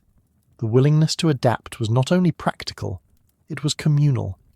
When a shelter failed, it was everyone's loss, and when it was rebuilt, it was everyone's work. In this way, the storm shaped not just structures but societies. It taught them that survival could not be an individual project. The blizzard's howl was a reminder. Only the circle endures. Only together can the lessons hold. Even now, standing over the archaeological remains of these huts, you can feel that echo. The ring of bones, the scatter of stones, the blackened soil at the centre, all of it testifies to a rhythm of trial and revision. These were not static shelters. They were living experiments, each one a negotiation with the invisible hand of the atmosphere. And though many failed, each failure thickened the weave of knowledge that would one day allow humans to thrive in nearly every climate on Earth. So when we speak of the Ice Age as ordeal, we must also speak of it as apprenticeship. The howling blizzard was the first architect, the first critic, the first stern teacher of design, and the people who listened, who built and rebuilt, emerged not just as survivors but as learners, carrying forward an understanding that endures long after the wind has stilled. Before architecture was beauty, it was breath. Before it was vision, it was warmth. And before it was ambition, it was desperation, the quiet, urgent kind that begins in the marrow and spreads outward like frost crawling across a frozen wall of hide. In the Ice Age world, every shelter was first a response. Not to comfort, not to dreams, but to cold. The kind of cold that buried stars behind clouds and turned breath into crystals that fell back onto your skin. In this world, survival did not reward the cleverest invention or the strongest back. It rewarded the most observant, the most stubborn, the most willing to layer the world around them into armour. How do you turn the body of the earth into a second skin? How do you layer meaning into moss, memory into mud, safety into sinew? In the deep winters of the Upper Paleolithic, this was not a metaphor. It was a method. We see it now in the dark stains beneath ancient settlements, where compacted peat and moss once insulated the ground beneath shelters.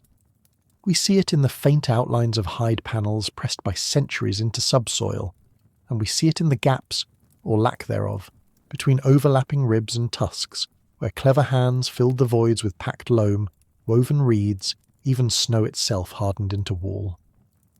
Each layer was not just a material, but a memory, a message passed from body to body, moss that held in warmth, because someone had once noticed the way it grew thickest near spring-fed stones. Hides stretched with tension, not for decoration, but to create air pockets, invisible shields against wind and damp.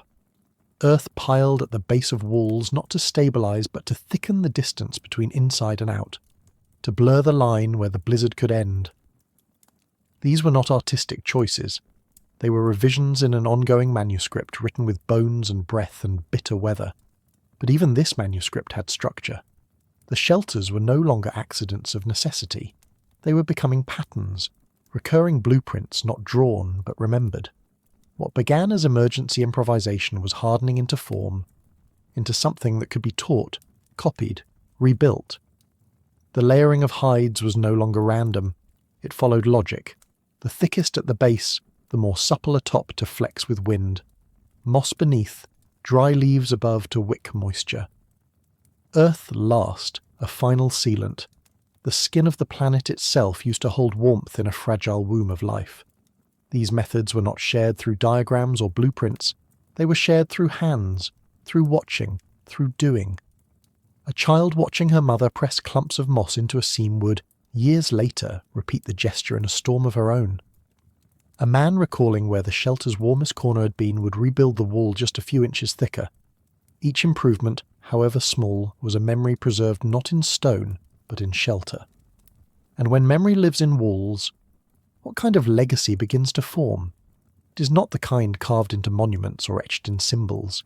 It is subtler, a legacy of warmth, of stillness, of the brief suspension of fear inside a space that holds heat.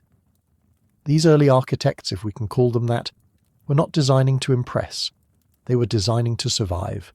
And so, their genius lay not in grandeur, but in precision, in knowing where the cold seeped in and how to slow it. One of their most elegant adaptations was the reshaping of entrances, not simply as doorways, but as valves in the architecture of heat. Heat, as they learned, was not lost equally. It escaped in streams, drawn toward the cold like breath into a vacuum. A single gap, a poor seam, a straight path through a wall. These were vulnerabilities the storm exploited. And so, gradually, Ice Age families began to shape their entries not as holes in the wall, but as passages with intention. A curved entrance that turned before it met the interior. a lowered threshold so the warm air pooled above, an extra hide flap weighted and tucked to break the wind before it reached the heart of the home.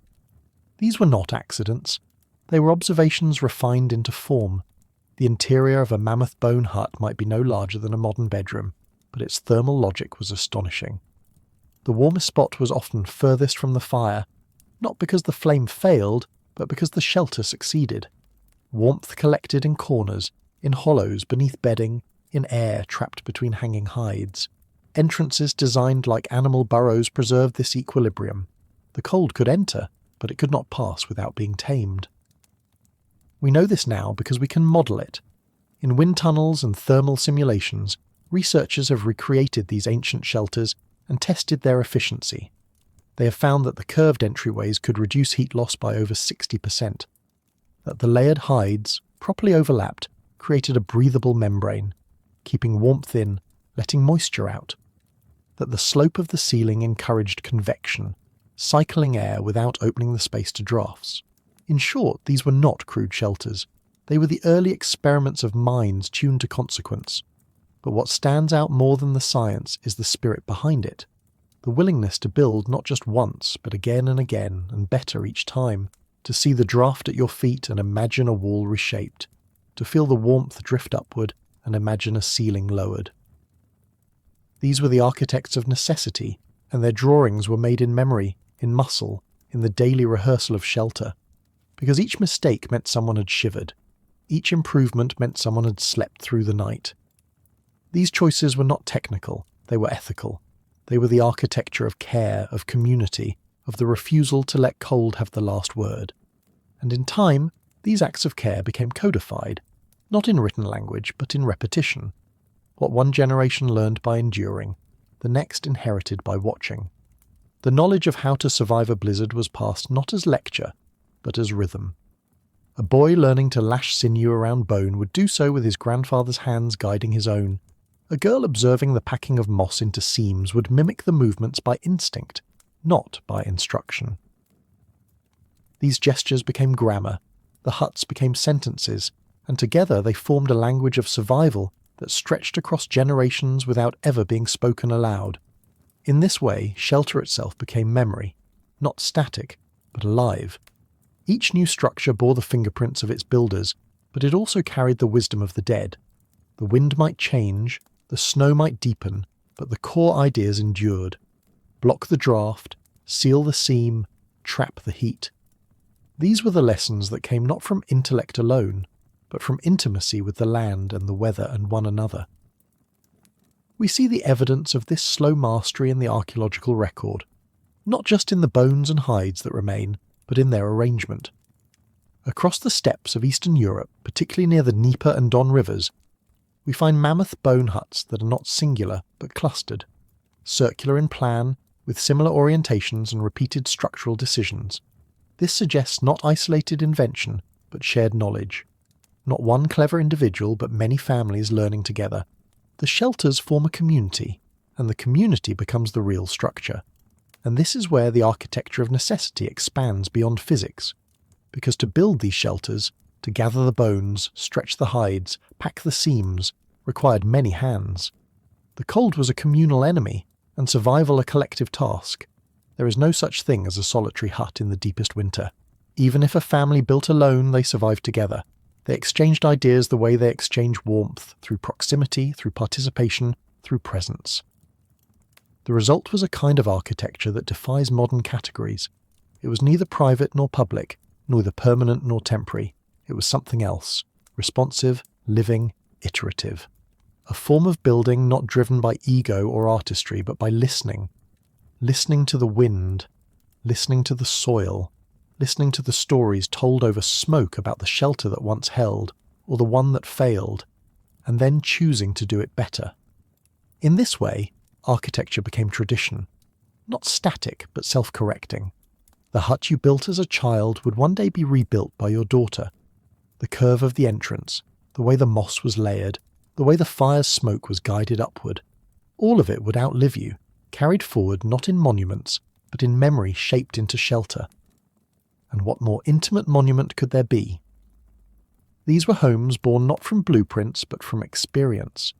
They were made not just of materials but of lessons, stacked layer upon layer like the hides that sealed them, the moss that softened them, the earth that weighed them down against the wind. And just as each material served a physical function, each also carried the weight of remembered struggle.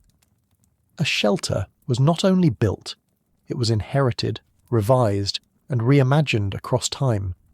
To understand this, we need to look at the small details, the decisions that suggest refinement through use. Consider the use of internal partitions, not walls in the way we think of them, but modest dividers built from bundled branches or hides.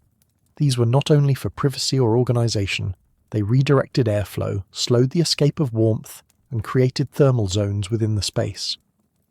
Families could sleep huddled on the inner side behind the buffer, where the air was still and warm. They didn't stumble upon this by chance, it was learned. Through trial, through discomfort, through improvement. Even the layering techniques used for insulation reflect a sophisticated grasp of materials. Hides were chosen carefully.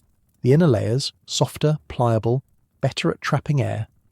Outer layers, thicker, more weather-resistant, more rigid. Between them, moss and dry grasses created loft, the hidden heart of any insulative system. Sometimes they added a final layer of earth, packed gently to hold it all down and protect it from wind shear. Each of these components did a job, but together they made something greater, a barrier not just to cold, but to despair. Because that's what this architecture guarded against. Despair. The blizzard outside was indifferent, but the shelter, the fire, the ritual of building, these were acts of resistance. Every winter brought new variables, deeper snow, sharper wind, shorter daylight. But the knowledge inside the hut accumulated like warmth. It gathered in the rafters, in the hearthstones, in the way the door flap was tucked. It was there, silent and faithful, when a storm howled at night and the walls held. It was there in the breath of sleeping children, in the faint scent of moss warming under fur, in the low crackle of fire-licking stone. We often imagine our ancestors as rugged individualists, but this architecture tells another story, of collectives, of shared burdens, of innovation born not in comfort, but in the deep pressure of need. When we find their dwellings today, collapsed and buried, we are not just unearthing structures, we are uncovering decisions, iterations, improvements passed hand to hand. It's easy to miss the elegance, the rings of tusks, the soot-blackened soil, the broken bones. They speak softly, but they speak of mastery. And so the codification of knowledge wasn't a declaration. It was a practice, a repetition.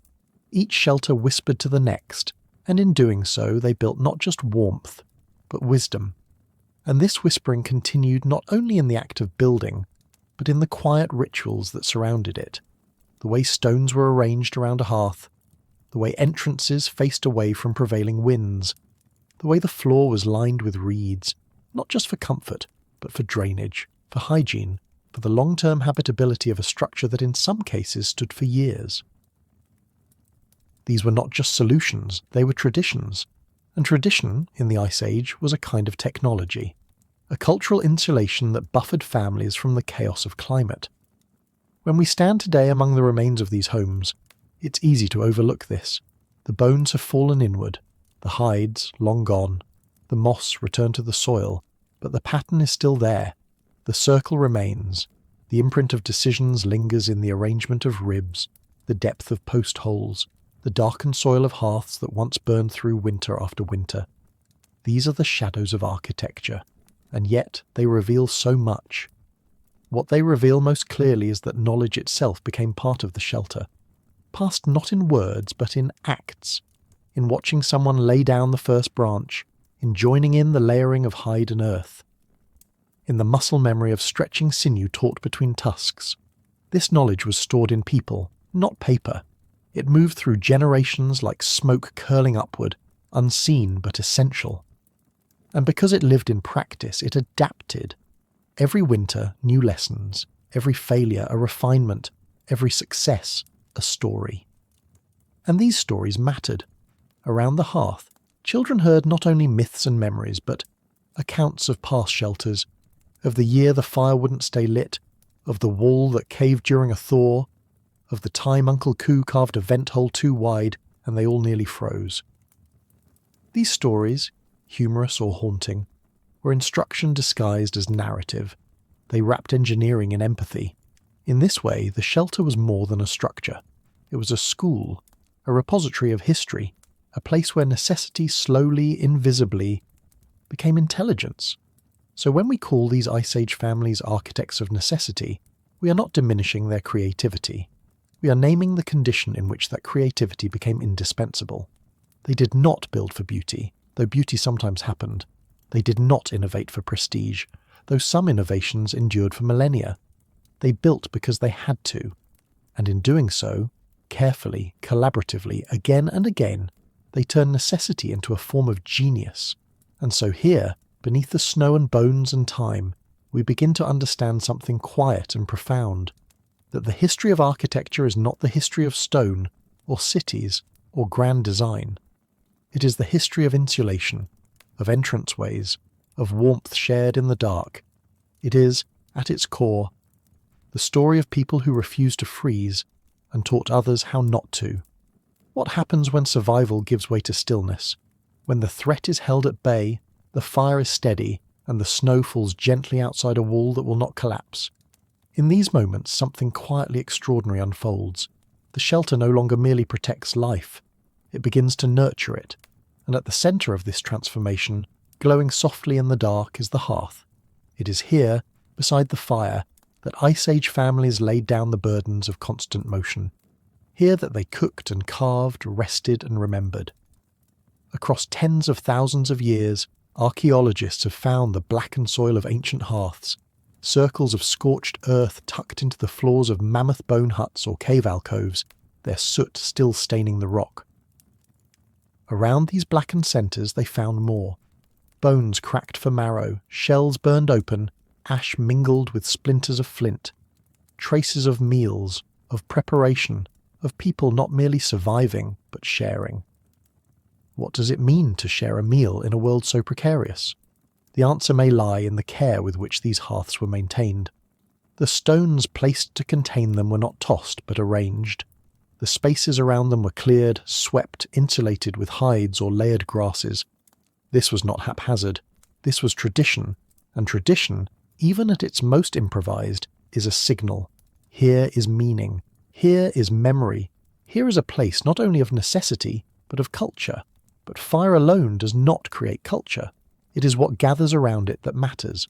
Families sat in rings, cross-legged or crouched, passing roasted bone and sinew, their silhouettes flickering against hide walls, and in those flickers stories moved. Not stories in the way we know them, not written, not even spoken in full, but in gestures, in tone, in the rhythmic cadence of voice rising and falling like flame. Perhaps this is where language deepened, where vocabulary stretched to hold not just names for things, but the shape of a memory, the echo of a sorrow, the sound of a lesson. Could it be that the hearth is where the past first became portable? That as warmth pooled within the walls of shelter, so too did narrative? We know from the charred remains that meals were varied, not just meat, but roots and nuts, shellfish and seeds, stews and roasts. The diversity of ingredients suggests foresight, planning, exchange. But more than that, it suggests rhythm, seasons, repetition. What is a meal? Repeated across winters, if not ritual. And what does ritual do, if not draw people together across time? The hearth was more than a fire. It was an axis of warmth, of attention, of meaning. Around it, hands moved in cooperation. Bodies leaned close, and perhaps most importantly, eyes met. In the midst of the longest winters the world has ever known, this small circle of light became the first theatre, the first council, the first sanctuary. Not just where life was sustained, but where life began to be understood. Archaeological evidence tells us this understanding left its fingerprints in the soil. Around the hearths of Ice Age dwellings, we find patterns of activity, concentric circles of debris and artifacts radiating outward like ripples from a stone dropped into water. The innermost circle holds the ash and charcoal of the fire itself. The next ring, animal bones split for marrow, cracked by practiced hands. Beyond that, Tools, scrapers, awls, blades, blackened at the tips, perhaps from stirring a stew or shifting embers. This isn't random scattering, it's organisation, a spatial choreography built around the glow of a flame. And at the very edges of these living spaces, archaeologists sometimes find objects that hint at something more than practical life. Tiny beads carved from ivory, ochre-stained pebbles, fragments of figurines. They are not arranged like tools, they are tucked away, hidden or placed deliberately in hearthside niches. Some are burned, as if offered to the fire. Others show signs of handling, smoothed by touch, marked by cuts. These objects speak softly of meaning beyond function. Tokens, charms, perhaps prayers. Even in a world of scarcity, there was room for the symbolic. Even amid the storm, people reached for the intangible. Inside these shelters, the hearth became not only a centre for food, but a stage for memory. The firelight extended the day, allowing stories to spill beyond daylight's limit. It is not hard to imagine the youngest watching, eyes reflecting flame, as elders mimed hunts, retold near misses, recounted ancestors' journeys. In the flicker of orange and shadow, gestures took on weight. A tilt of the head could mean danger. A rhythmic tapping could evoke the sound of hooves across snow. This was oral tradition in its first cradle, not just passing information, but creating belonging. Meals, too, took on a ritual character. Evidence of large roasting pits and communal cooking suggests these were not private affairs, they were shared events. Even when food was scarce, it was distributed, portioned, passed. And in the act of passing, something subtle happened. A reinforcement of trust, of obligation, of connection. A line of survival stretching from hunter to child, from elder to infant, from past to future. Each bite of marrow, each handful of roasted root, reaffirmed a social contract stronger than the hides holding the walls. The hearth, in this sense, was not simply a utilitarian centre. It was a social engine, pulling people inward, holding them in orbit, forging bonds as vital as warmth. Without it, a family might survive. With it, a community could emerge. The fire's heat was literal, but its glow was metaphorical. A small, steady axis around which lives spun, stories formed, and identities coalesced. The Ice Age shelter was not just a shield from the elements, it was a school of being human. And as in any school, certain spaces became sacred, not by decree but by repetition, by the quiet consensus of generations. The hearth was one such space. Its light didn't just chase away the dark, it defined the space within which culture took root. Around it, people did more than eat or warm themselves. They decorated tools, repaired clothing, braided sinew, shaped memory into objects. The slow rhythm of daily life settled here, in the circle of warmth, like sediment at the bottom of a pond, subtle, layered, enduring. This is where the symbolic world began to bloom. The objects found near hearths, far from being ornamental afterthoughts, suggest an emerging interior life, a pierced shell, far from any ocean, a carved fragment of antler shaped like a bird. Small things, easily lost, carefully kept. These weren't tools in the strictest sense. They were ideas made solid, emblems maybe of identity, memory or hope. Perhaps they marked a child's birth, a successful hunt, the passing of a loved one. We will never know exactly, but the presence of these objects hints at something tender, that amid hunger and cold people still found room to wonder. It's in these moments, the quiet, deliberate placement of a bead or the staining of a stone with ochre, that we see the earliest echoes of ritual. Not the large, performative rituals of later civilizations, but something more intimate, personal, perhaps even private. A mother leaving a carved figure near her sleeping child. A hunter tracing a familiar symbol into the soot-darkened wall before stepping into the storm. A gesture toward meaning, made not for an audience, but for the self, or for something unseen. The hearth enabled this introspection because it made time stretch. Where once dusk meant retreat, firelight allowed for hours of reflection. Time to fix, to decorate, to remember. The cave or hut became a womb of flickering thought, where generations could coexist, the elder speaking, the child listening, the past breathing softly alongside the present. The firelight illuminated faces, yes, but it also lit the inward space where story and identity began to take form. Even in death, the hearth held power. In some dwellings, burials took place within the shelter near the fire. This was not accidental. It bound the departed to the circle of the living. It honoured the idea that warmth, both physical and emotional, was not to be surrendered easily. In this way, the hearth was a thread through life and death, presence and absence, a space where one might whisper to the fire and imagine that something, someone, still listened. And so the humble hearth, little more than stone and flame, became the heart not just of the shelter, but of the human story itself. It drew people inward, then upward, towards something larger, something we still carry with us, glowing behind every closed door, at the centre of every home. That glow was never merely about warmth, it was about orientation, not in the geographic sense, but the emotional. The hearth provided a point around which the mind could organise experience. In a world defined by flux, changing seasons, migrating herds, and unpredictable weather, the fire stayed. It burned at the centre, it gathered people, it offered continuity. And from that continuity came cohesion. People did not merely survive together, they came to understand themselves as a unit, a we, not just a me. This shift was foundational. We see this transformation not just in objects or ash layers, but in space itself. The layout of Ice Age dwellings begins to reflect intentional design centred around the fire. Sleeping areas radiated outward from the hearth like spokes on a wheel. Storage zones developed in colder corners.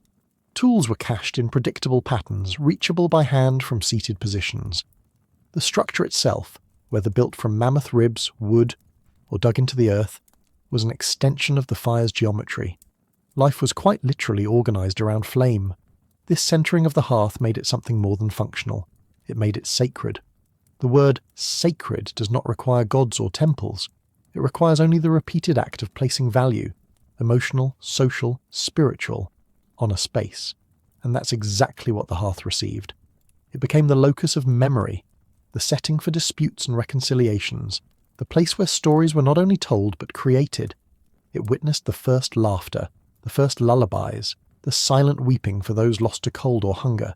It was the most human space in a deeply inhuman world.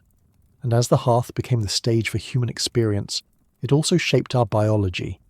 The warmth it provided allowed for lighter clothing, deeper sleep, and greater safety, all of which contributed to improved health, longer lifespans, and more stable child-rearing. With firelight, infants could be watched through the night. With warm shelters, the sick could be tended, the injured could heal. The hearth enabled not only connection but care, and care too is a technology. A soft one, but no less powerful. In this way, the hearth gave rise to a different kind of resilience. Not just physical endurance, but emotional stamina. It gave people the space to process hardship, to recalibrate, to sit together in silence or song. Over time, these gatherings carved grooves into the cultural landscape. They laid the groundwork for empathy, for storytelling, for the shared sense of what it means to belong. The hearth, in its gentle constancy, taught humans how to be with each other, not just for protection, but for presence. And presence, once kindled, does not extinguish easily. It burns on, in ritual, in memory, in the inherited warmth of language itself. The hearth was the first architecture of meaning, not a structure of walls and roofs, but of moments, built one shared fire at a time. And perhaps this is the most enduring lesson the hearth gave to those early Ice Age families. That meaning is not something vast or distant, but something woven into the fabric of daily life. It is the smell of cooked meat rising with steam into the cold air. It is the softness of a sleeping child beside a glowing bed of coals. It is the rustle of hide as someone adjusts a flap to keep the wind out, or the quiet voice of an elder reciting a story as the snow falls beyond the bone walls. These were not grand moments, but they were foundational.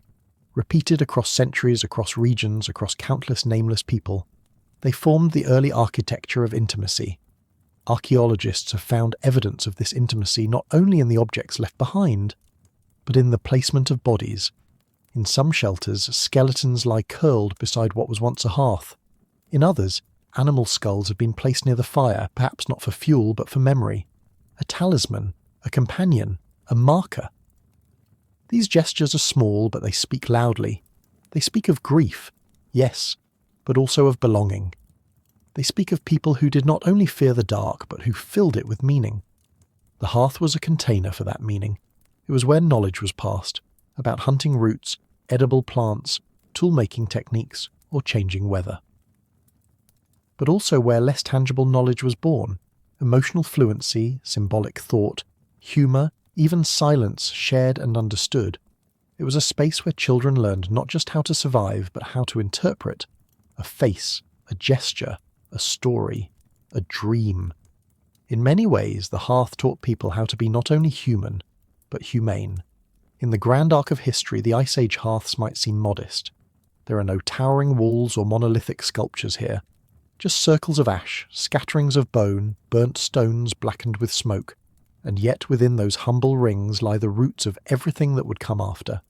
Religion, art, kinship, myth, the idea of home, all of it, all of us, begins there, around a fire set against the howl of the wind. And so, when we light candles today, or gather around the kitchen stove, or sit by a fireplace with those we love, we are not merely engaging in comfort. We are participating in a lineage that stretches back through millennia, through blizzards and bone walls, through hunger and hope, a lineage of circles, of warmth, of storytelling. In the end, the hearth was never just about fire. It was about focus, a centre around which life could arrange itself into meaning. It was the first invitation into culture, into reflection, into community. And though the snow still falls and the wind still rise somewhere, always, there is a fire burning, a heart beating quietly beneath the sheltering dark, a place to return to, a place to begin. The storm howled like memory itself, vast and unrelenting, scouring the world outside with the blind fury of ice and wind. But here, within the crude dome of hide and bone, a new silence had begun to take shape, not the silence of cold or death, but the silence that comes before creation. For as long as there had been fire, there had been shadows.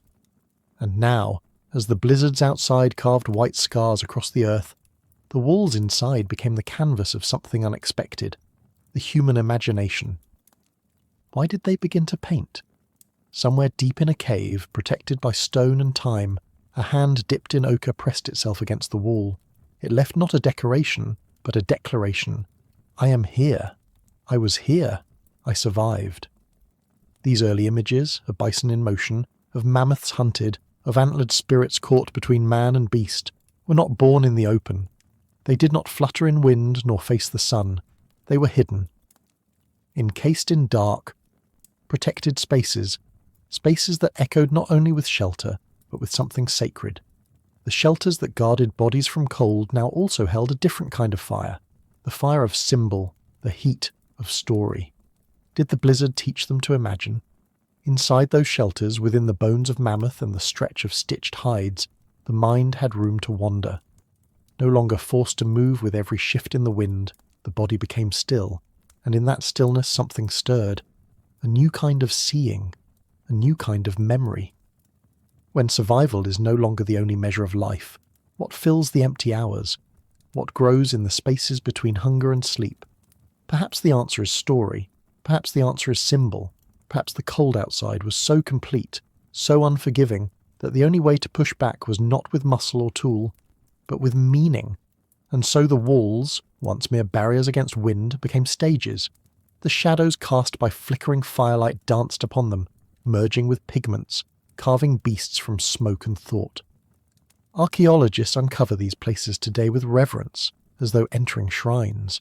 They find soot-stained ceilings, pigment crushed from mineral, and symbols repeated again and again, as if repetition itself was a ritual, a chant not spoken but painted. And amid these signs, what emerges is not a single hand, but many. The echo of generations layering thought atop thought, each stroke a thread in an invisible tapestry of survival. Was it art? Was it prayer? Was it both? We do not know, but we know it mattered. Because to use precious pigment, to risk crawling deep into caves by flickering light, to spend hours shaping forms no one might ever see, is not the act of someone seeking luxury.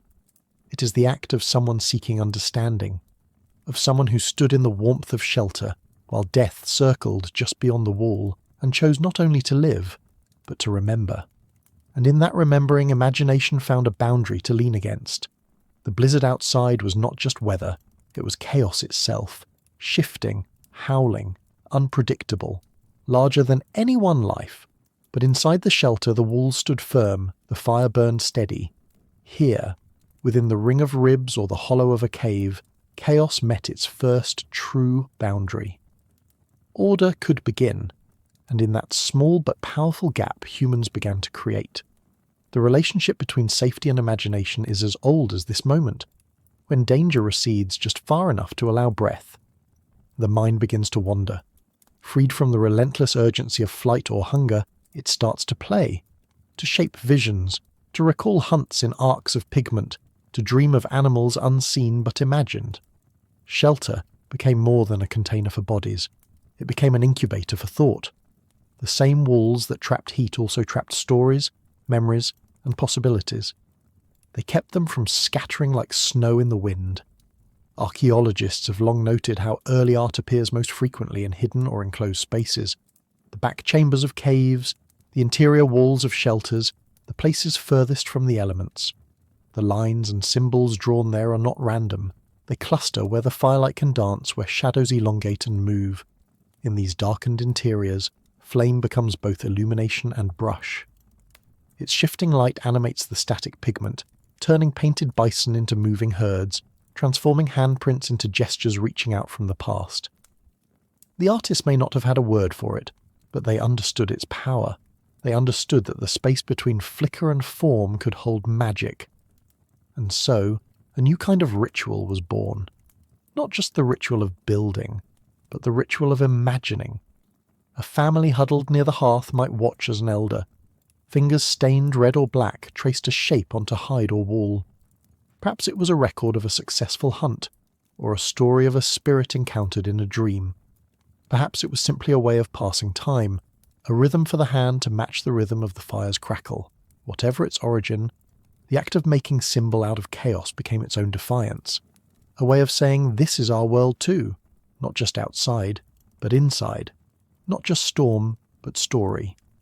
This is how the shelter's function expanded again. It was no longer only a boundary between wind and flesh. It became a boundary between disorder and meaning. A small, warm stage on which the first performances of humanity unfolded, lit by a fire that doubled as both heat and spotlight, both survival and imagination's spark. And in time, these performances deepened. They became layered, not only in pigment or stroke, but in thought. The animals drawn on cave walls weren't always what was eaten. Sometimes they were dangerous, even sacred. A rhinoceros with its horn elongated, a bird-headed man, a bison pierced not by spears, but by abstract lines. These were not hunting records. They were stories, symbols, maybe warnings, maybe blessings. And crucially, they were made inside, behind walls. Their placement suggests something private, something chosen, a turning inward that could only happen once the cold was kept out. The shelter allowed for this turning. It held space for more than mere existence. When the howling world was shut away, when hunger had been met for the night, people could sit and think. And when thought has time to root, it grows strange and luminous things. Symbols began to appear, not just animals but shapes, spirals, crosshatches, dots and grids, some repeated across regions separated by miles and years. What did they mean? We don't know, but they meant something. They were carried, preserved, repeated, taught. And all of it began on the walls, the safe, inner walls of shelters built to outlast the wind. Inside these circles of bone and hide, the first abstract thoughts were made durable. Imagine a child tracing their fingers along one of these symbols while the fire cracked nearby. Imagine the elder explaining not just what it was, but what it meant, or what it used to mean. A story within a story, memory wrapped in warmth. These dwellings became more than spaces of protection. They became vaults of culture. And in that quiet transmission, from hand to wall, from mouth to ear, a new layer of human resilience was born. Continuity. Not just surviving the storm, but surviving it with stories intact. We sometimes think of prehistory as dark and brutal, But perhaps that's because we look only at the outside, at the wind, the snow, the hunt. Step inside, and it is different. It is lit with coals and voices. It is shaped by hands pressing colour into stone. There is music, of bone flutes, of rhythmic tapping, of words patterned into song. There is teaching, not just how to build, but how to remember. The shelter becomes not just a refuge, but a library, a cathedral, a studio. And what separated these early humans from the cold was not just the wall, but the meaning that grew on it, the stories whispered beside it, the dreams dreamt under its roof. The chaos of the outside world had to be answered, not just with warmth, but with wonder. And in the echoes of those first markings, that first firelit art, we find the spark of everything that would follow: myth, language, belief. The world outside was indifferent, but inside humans made a mirror, a surface to reflect themselves, not only what they were, but what they might become. Because the act of making meaning is never neutral. To take the storm, that endless roaring whiteness, and contrast it with the vivid interior of a shelter is to divide the world. To name one space as sacred, one space as human. That distinction mattered. It mattered in how people moved, how they shared, how they began to see the world not just as a place to endure, but as a place to shape. The shelter was a kind of defiance. But the art on its walls, that was a declaration. A line drawn between chaos and intention. A threshold crossed not with the feet, but with the imagination. It is no coincidence that the earliest signs of belief, of ritual, of story, arise in tandem with shelter. When we protect the body, we make space for the soul. That soul, fragile, flickering, needs more than food. It needs symbols. It needs rhythm. It needs to see itself in something larger. So it draws, so it carves, so it tells. Within bone circles and hollowed caves, the great interior life of humanity took shape, not by accident, but because shelter made it possible. And consider this. Many of the cave sites where early art is found, like Chauvet or El Castillo, are not places where people lived day to day. They required effort to reach, often plunging deep into dark rock. And yet, people went. They carried torches, pigments, children. They painted animals in motion. They traced outlines of their own hands. What did they seek deep underground? It was not safety alone. It was a space that echoed back their own presence. A space where symbols could live, undisturbed. A kind of inner chamber. Not unlike the hearth at the centre of a shelter. A place where the wildness outside was held at bay. These sacred interiors may have been inspired by the sheltering structures of everyday life. Or perhaps the two were one and the same, spiritual and physical protection woven together. In either case, the point remains. Once humans had the ability to define a boundary, they began to fill that boundary with meaning. The blizzard still raged, but inside there were painted horses. There were dotted spirals. There were songs and stories, and silence too, the reverent kind that comes when a community listens together. Shelter, in this sense, became not just architectural, it became philosophical. A wall was not just a defence against snow, it was a canvas for memory, a place to say, we are not only shaped by nature, we shape back. We answer the wind not just with tools, but with symbols, with beauty, with myth. It is inside these first sanctuaries that we see the early outlines of everything to come. The human urge not merely to survive, but to belong, to imagine, to matter. Because what begins as shelter against the elements becomes shelter for the spirit. And slowly, through smoke and pigment and story, the walls become more than boundaries. They become mirrors. In the flicker of firelight, in the pulse of shared song, in the hush that falls over a room when someone tells a story that touches memory, the structure becomes sacred. Not by design, perhaps, but by use. These were not temples built to honour gods. They were homes built to hold life, and in holding life they nurtured meaning. Imagine the scent inside such a space. Smoke, hide, old ash, moss, cooked fat. The air is thick with it, but not unpleasant. A child curls near the warmth, their fingers drawing patterns in the soot on the floor. An elder sharpens a tool, humming low. Someone stirs a pot. Another listens, then rises to mark something on the wall. Not because they must, but because they feel it is time. Time to remember. Time to leave something behind. That instinct, to leave a trace, is at the heart of culture. And it requires a stable place, a wall that won't wash away, a surface that will hold pigment long enough for someone else to see it. Without shelter, there is no such place, only the fleeting. But with shelter, memory can stick, and in sticking, it becomes history. So much of what we know about Ice Age life comes not from scattered bones or lost tools, but from what people chose to leave on walls. The drawings, the carvings, the arrangements of stones and symbols, these are not accidents. They are messages, not always meant for us, but left nonetheless, as if the act of marking the wall was more important than who would see it. It is a kind of faith, in others, in time, in meaning itself, and in this way, shelter becomes a conversation across generations. Not just warmth for the night, but a voice across centuries. We do not know their words, but we know they wanted to speak, and in that, they are close to us. We build for the same reasons. We mark our spaces with photos, drawings, objects that matter only to us, until they don't, until someone else sees them and wonders. We are not so different. So when you think of Ice Age shelters, do not imagine only circles of bone. Imagine this, a space where stories bloom against the cold. A structure made not just of materials, but of memory and imagination.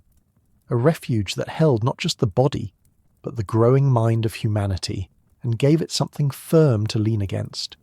Outside, the wind screams, but inside there is warmth, and on the wall a shadow flickers, painted, imagined, remembered. A bison, a hand, a spiral. The storm cannot reach it, and for a moment, neither can time. There is a line between shelter and exile. It is drawn not with ink or stone, but with the heel of a foot dragging behind a tired body. It is the line families crossed when the snow deepened and the animals vanished, when rivers froze solid and the wind began to speak in voices too ancient to understand. It is a line carved by migration, not of conquest or exploration, but of quiet, necessary escape. And wherever that line was drawn, it had to be redrawn the next day, or the next season, or the next generation. In the Ice Age, the Earth itself was shifting beneath the weight of glaciers. What once was forest could become tundra in 1,000 years, or in 10. The climate did not ask for permission. It pressed forward like a god without language, leaving only its breath behind. In this world, permanence was a myth, and home was not a place, but a practice.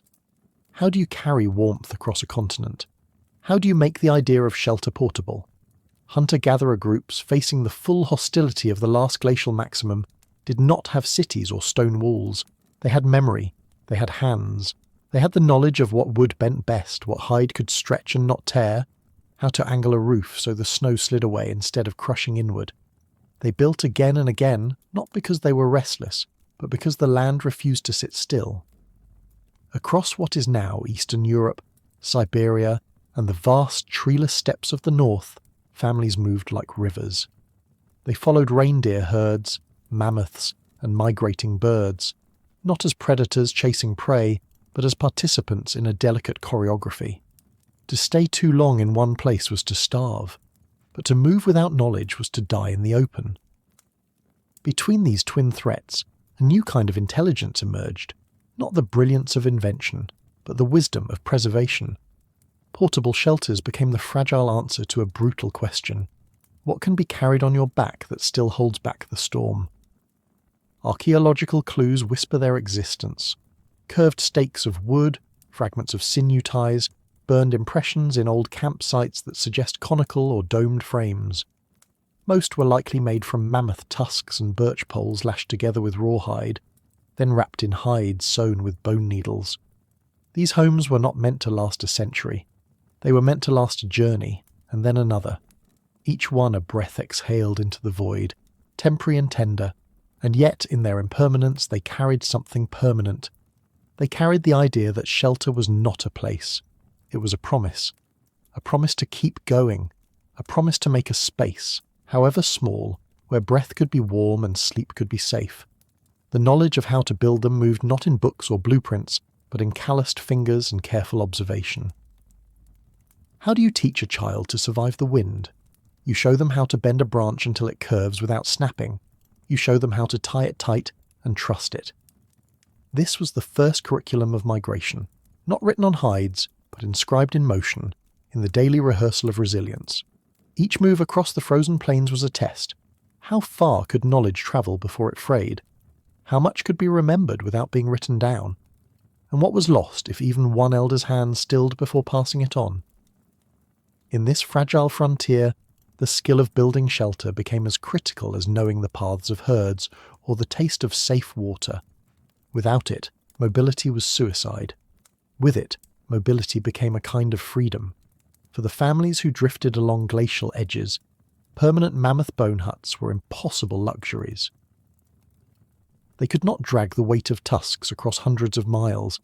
Instead, they turned to lighter materials, poles cut from scrub willow or birch, sometimes scavenged driftwood from frozen rivers, lashed with sinew and pegged into permafrost.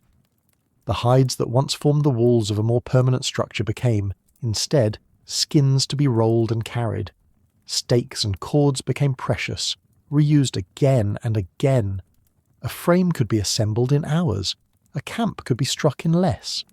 Shelter became a living thing, folding and unfolding with the rhythm of the hunt. These portable homes were not shoddy improvisations.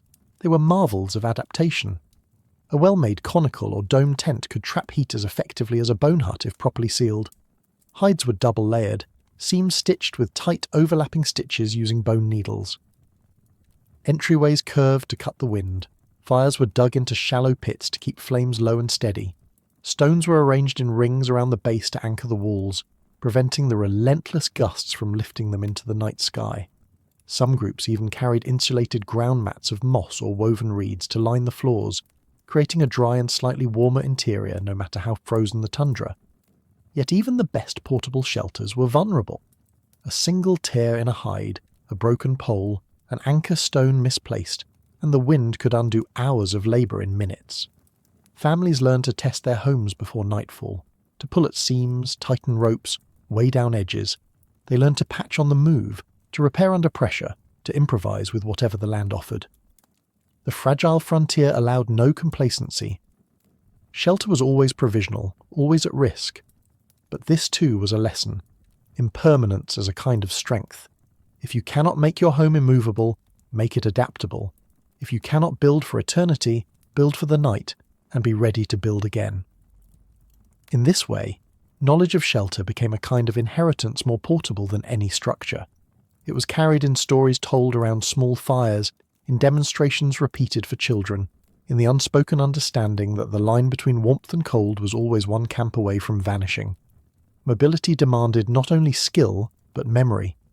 And memory, in a world of ice, became its own form of shelter.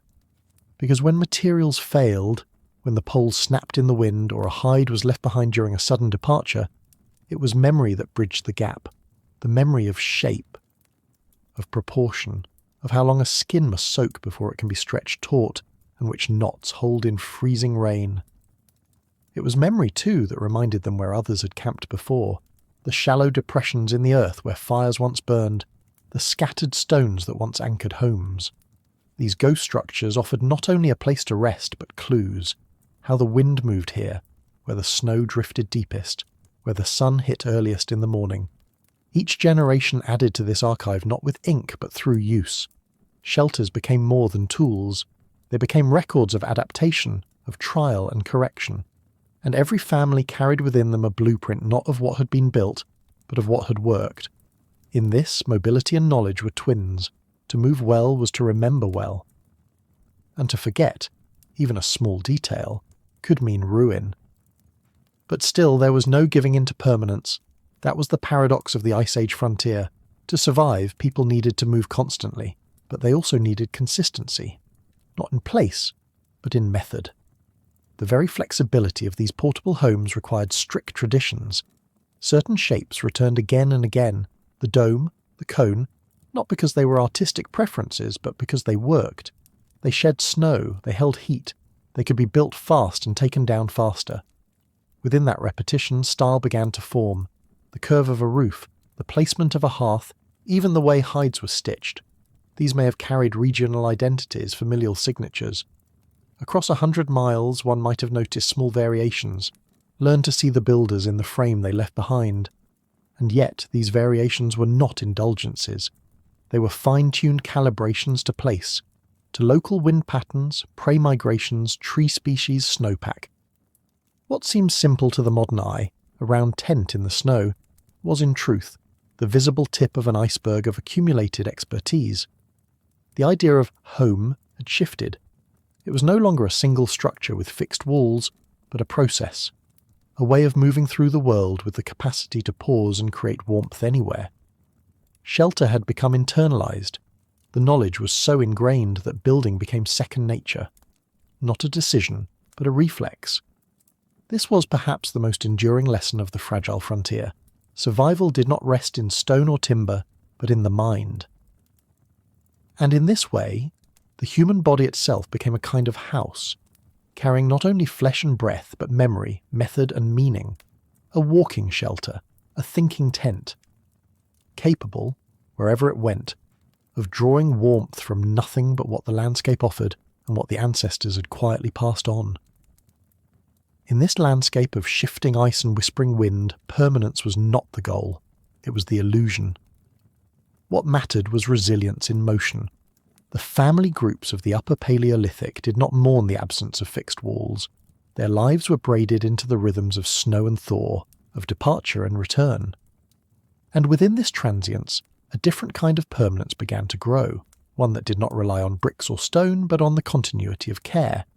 Each shelter was temporary, yes, but the act of sheltering, the knowledge, the muscle memory, the sharing of task, was enduring.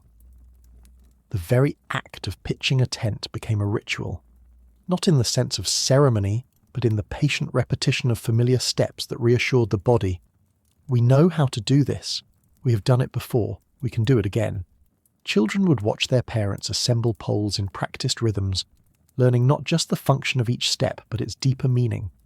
To stretch a hide was to stretch the boundary between exposure and safety. To anchor a wall against the wind was to declare, here, for a time, we live. And when the time came to move again, the dismantling of the shelter was no less significant. It was done with care, not haste, a kind of respectful unmaking, a promise to rebuild when needed. And so the frontier became a thread that wove across generations, a line that was never held in place, but was never truly broken either. Along this path, portable shelters evolved in quiet sophistication. Some were low and wide, designed to resist horizontal winds. Others were taller, banking on the insulating properties of tightly sewn hide. Some had inner linings for added warmth, while others used snow itself as a barrier, packing drifts along the outside walls. Fire pits were carved low to avoid drawing in wind.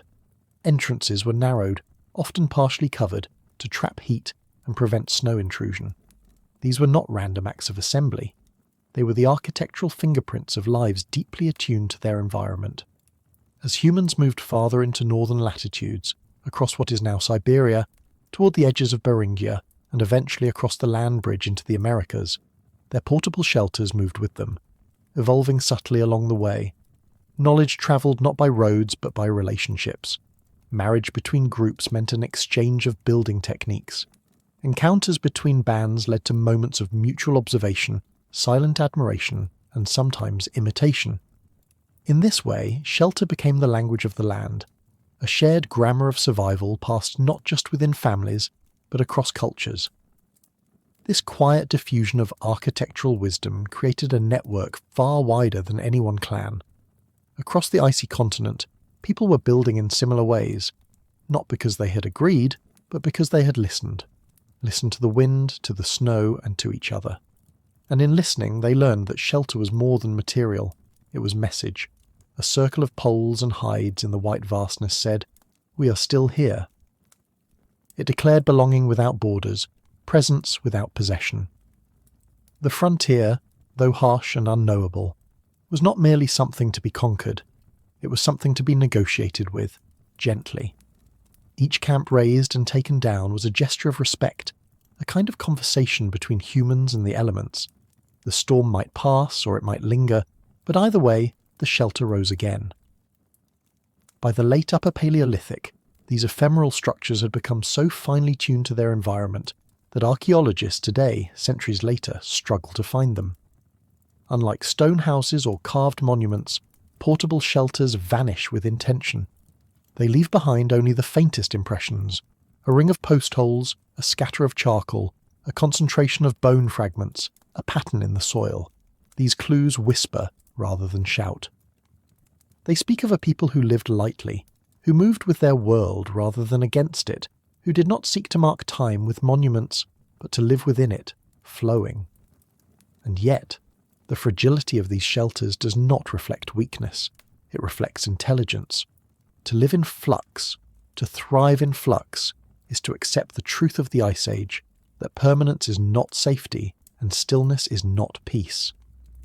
The safety lay instead in adaptability, in the fierce continuity of culture passed hand to hand, taught by action, remembered in the fingertips. Even when nothing remained, the knowledge endured. It did not require books. It needed breath and bodies and firelight. It needed only time and the will to continue. In many ways, the shelter itself mirrored the human body, soft at the centre, guarded by flexible skin, always needing warmth, always needing repair. It was a body outside the body. When the wind howled, the shelter shuddered like lungs. When snow fell, it gathered like hair across its flanks. And when the fire flickered low, the entire structure dimmed, a reminder that the centre, the warmth, was what animated it. Without the people inside, the shelter was nothing. With them, it was a living thing. Migration tested every part of the design. When a shelter failed, the lesson was carried forward. When it succeeded, its story was retold. And gradually, over thousands of years, the knowledge of portable shelter became inseparable from human identity itself. It was no longer just a thing to build. It was a way of being. The frontier remained fragile. The ice could crack, the weather could shift without warning, and danger was always close. But so too was the ingenuity of those who walked it. Their shelters, invisible now beneath the snow, were not relics of fear. They were testaments of trust in the materials of the earth, in the memory of their ancestors, and in the endurance of a species that, again and again, made a home wherever they needed one. It was not always the white walls of the storm that posed the greatest danger. Sometimes it was the blizzard inside, the one that raged beneath the ribcage, howled behind the eyes, and pressed in where warmth was supposed to live. What happens when the shelter is built, the fire is lit, and still the cold lingers, not in the air, but in the soul? Even the most carefully constructed dwellings, packed with moss and earth, curved inward to hold warmth, could not always defend against the hunger that gnawed deeper than the cold. There are bones in the ground that tell us this. Scattered sites across Eurasia, those quiet graves beneath Ice Age floors, reveal strange absences, children with brittle bones, their growth stunted, femora hollowed by malnutrition, a feast of marrow drawn not from mammoths, but from one another. This is not mythology or drama, but forensic fact. In desperate places, amid the long silence of winter, survival sometimes trespassed into taboo, and still they built, still they tried. Because shelter, even in its failure, gave more than warmth. It gave structure to fear. It gave rhythm to despair. In its darkest hours, the shelter became not a fortress against the elements, but a fragile cathedral for hope. What happens to a mind, locked in darkness, pressed close with others in the stale breath of shared endurance?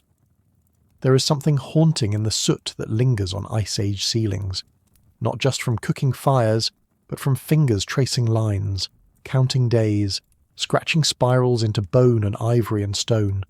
A need to record, perhaps, a need to remember, even when there is little to remember except the hunger. This is the kind of story that does not comfort, but it teaches, because from this terrible knowledge we glimpse something universal, an unbreakable tether between survival and meaning. A site near Mazirich speaks softly of this. Beneath layers of windblown loess, archaeologists found not only bones and hearths, but fragments of engraved ivory, a curve of mammoth tusk etched with crosshatches in a strange, almost abstract form. What was it meant to preserve? A map of stars? A tally of days, or simply the echo of a mind refusing to be erased. In a world where time could not be measured in hours but only in the long sigh of snow over plains, memory was survival. But memory alone is not enough. You must also believe that there will be something to remember. This is what the storm steals, not just the breath or the body, but the thread of future thought, and that is why the interior matters, not just walls but meaning. What happens when the fire burns low, not in the hearth, but in the chest? What keeps a person alive when the storm has already won outside? Let us linger here, not in comfort, but in clarity. Because to understand how Ice Age families endured, we must understand what they were truly fighting for, not just warmth or meat or safety, but the fragile light within. Archaeology gives us glimpses of this inner struggle. Bones do not speak in words, but their textures and fractures carry stories as clear as any myth. In layers of loess at Dolny Vestonis, Mezhyrich, and across the Dnieper basin, we find evidence of winters where food ran thin. Animal bones cracked and boiled to extract the last drop of grease. Hearths burned small. Faint fires where once there had been roaring flames. And alongside these signs of famine, there are hints of ritual. Tiny beads still buried with the dead, ochre brushed onto a child's bones. Even in hunger, even in loss they painted. They adorned, they marked. Why? Because in the darkest winters, when the blizzard outside had become a blizzard inside, the act of shaping meaning was itself a form of shelter. Shelter for the psyche. Shelter for the thread of self that must be carried forward, or else nothing else matters. Archaeologists call this symbolic behaviour, but it might just as easily be called hope given form. Hope, like warmth, must be built and maintained. It cannot be conjured from nothing. It needs a place to live. Inside those cramped and smoky structures, the air thick with breath and firelight, you can imagine the silence between people. Days when no one spoke because there was nothing left to say. Nights when the wind pressed so hard at the walls that it felt as though the sky itself wanted in. It is here, in this press of body against body, of hunger against will, that the real ordeal emerges. Not the blizzard outside, but the blizzard within. Fear, exhaustion, despair. And yet these were not passive victims. They did something remarkable. They used their shelters as containers for more than bodies. They made them containers for courage. The shared labour of building gave purpose. The flicker of firelight on the hide walls gave the mind a place to settle. Even the familiar smell of moss and fir and wood smoke gave continuity. In a world where nothing stayed, these sensory anchors tethered people to something larger than the storm. This is the deeper function of shelter. It does not merely enclose, it consoles. It tells you there is an inside and an outside. There is a boundary between chaos and order. You belong here. You're not lost in the blizzard. Without that boundary, hunger becomes despair, and despair becomes surrender. With it, even starvation can be endured with dignity, at least long enough to reach another spring, another herd, another chance. And so, within these temporary domes of bone and hide, we glimpse the earliest architecture of resilience. Walls to hold warmth, yes, but also walls to hold hope. Because if the storm outside was deadly, the storm within was lethal. Only together, only inside could they survive both. And so, the shelter became more than a response to weather. It became an act of emotional engineering, a human-made membrane between survival and surrender. When food was scarce, when silence grew long, the structure itself spoke, not in words, but in the way it enclosed a family, wrapped them in shared warmth, shielded them from the crushing vastness outside. And within this fragile boundary, stories began to take root. Somewhere in a wind-lashed corner of Upper Paleolithic Europe, a child might have drawn their finger along the inside of a hide wall, tracing shapes seen in dreams. A parent might have murmured the memory of a hunt, not because the child needed tactics, but because they needed continuity. The blizzard could sweep across the land and erase all scent, all track, but it could not erase a spoken story. In fact, the colder the world became, the more precious these quiet acts of preservation became. Archaeologists at sites like Yana RHS and Kostenki have unearthed delicate pendants carved from reindeer bone, buried in contexts that show no immediate practical purpose. Some are etched with repeating patterns, zigzags, spirals, loops. Others carry wear marks from being handled over and over. These are not tools in the usual sense. They are anchors of identity, charms against the dark, evidence that even when everything was at risk, people held tightly to the unseen. This is what makes the shelters so hauntingly human. They are not merely architectures of defence, they are architectures of remembrance. Within the close confines of curved ribs and stretched hide, people did not just endure the winter, they dreamed beyond it. They made symbols, they whispered to ancestors, they carved futures from memory. And as they did, something else occurred. The shelter became a teacher. When walls were too thin and collapsed beneath snow, lessons were learned. When the entrance admitted too much wind, the next generation narrowed it. When one family perished while another endured, stories carried forward the reasons. In this way, suffering did not merely wound, it instructed. Each mistake layered itself into the design, invisible but present, shaping the dwellings of those yet to be born. And so we find ourselves not just studying bones and hearths, but reading a kind of manual written in survival itself. The soot patterns on ceilings, the way stones are stacked around a fire pit, the curve of a mammoth rib where it meets the ground. These are sentences in a language of endurance, and every time a structure was rebuilt or adapted, that language grew richer. This, then, is the paradox. The more brutal the winter, the more intricate the mind's response, the more desperate the season, the more sacred the shelter became, not just as a place of rest, but as a memory palace, a survival algorithm encoded in ritual, symbol, and structure. The storm outside did not just threaten the body, it provoked the imagination, and the imagination responded quietly with shelter. Not just as a physical defence, but as a place to contain the overwhelming swirl of inner storms. For what the Ice Age demanded was not only strong backs and clever hands, but inner architecture, mental scaffolding strong enough to withstand the weight of uncertainty. And like the homes they built from Tuscan timber, this mental resilience was communal. It was built together, shared.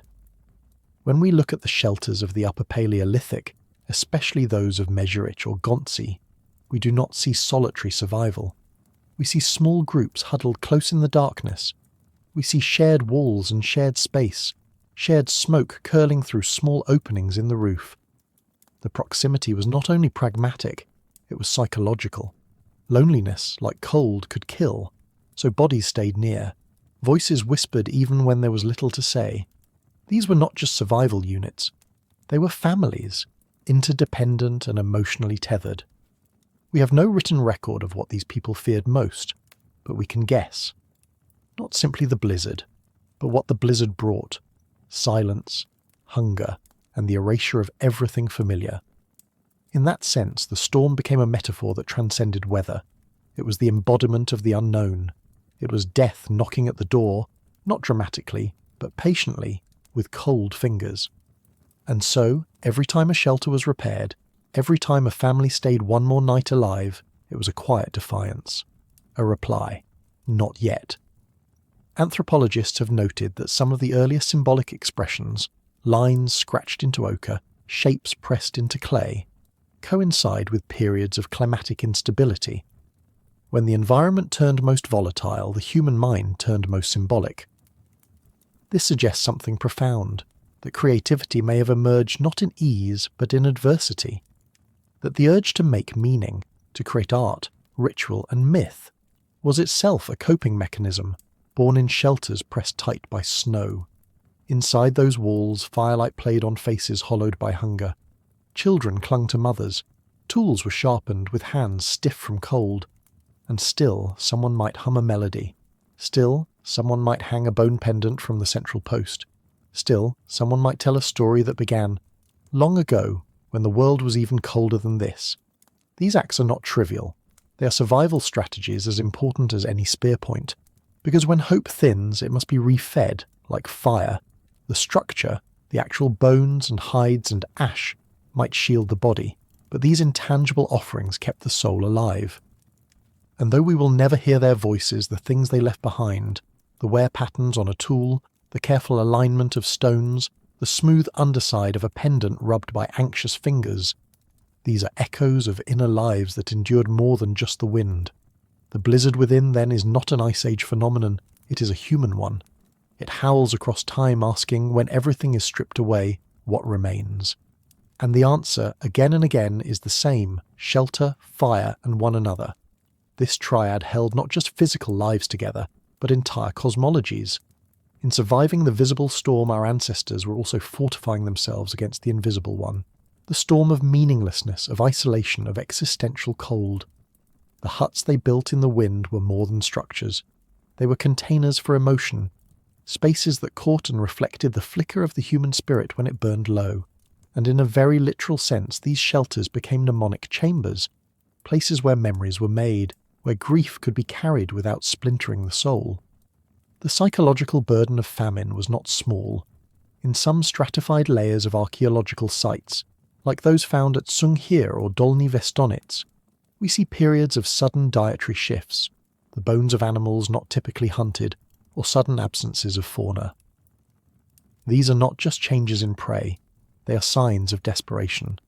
Times when the ecosystem tightened its grip, and choices narrowed to survival alone. And yet, during these same periods we also find beads, carvings, burials with care, things done not to prolong life, but to dignify it.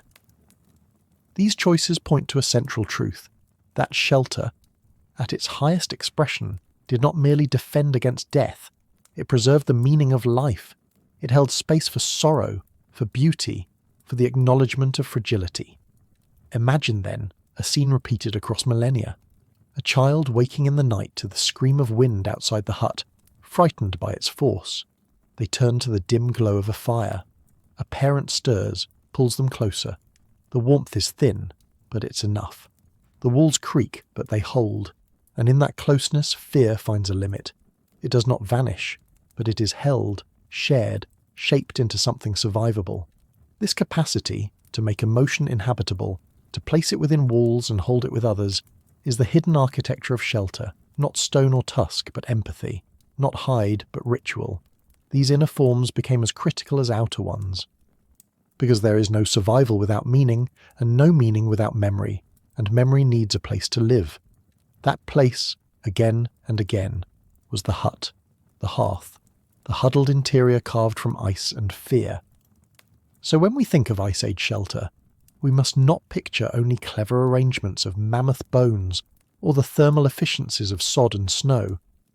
We must also picture the tremble in a voice that sings to keep despair at bay, the silence between people that is not absence but presence, the small gestures, passing a morsel, adjusting a hide, brushing snow from a sibling's hair. These were the architecture of resilience, and they were built over generations. The storm passed, eventually, not once, but 1,000 times, and every time what carried humanity forward was not merely that they endured, but how they endured, together, in spaces shaped by both necessity and tenderness, shelters not just against the cold, but against the collapse of hope. And in this way, the storm within was met, not defeated, but survived, with story, with warmth, with one another. The storm had passed, but something greater had endured, not merely the shelter, not merely the warmth of the fire or the hide-wrapped bodies that lay within, but something invisible, something passed from voice to voice, from hand to hand. Beneath the thud of mammoth bones, beneath the quiet brushing of furs, a deeper architecture was taking root. Memory turned into method, and method turned into legacy. How do you build something that outlasts the winds? Among the snow-swept river valleys and Paleolithic steppes, where each generation might vanish into white oblivion, the most enduring structure was not of ivory or sinew, it was instruction. It began in small movements, the way one elder watched the way smoke curled from an entrance flap, then adjusted the tension of the supporting branch, the way another passed a finger along a seam in a hide, taught a child how to stitch with an awl made from reindeer bone, whispering not only the action, but the reason. Too tight, they might murmur. Wind will find it. These were not casual corrections, they were living schematics. The mind became the blueprint, and the mouth became the tool of transmission. But how do we know this? Because even now, in the layered soils of Ukraine and Siberia, archaeologists have unearthed something curious. In settlement sites separated by centuries, even millennia, there exist uncanny similarities in how shelters were constructed. Bone rings of mammoth ribs arranged in near-identical arcs, entrance tunnels oriented to the southeast to capture the low warmth of morning sun. These echoes are not coincidence. They are evidence of something radical, the persistence of knowledge across time, unbound to text or tablet, carried instead in the gestures of the human hand.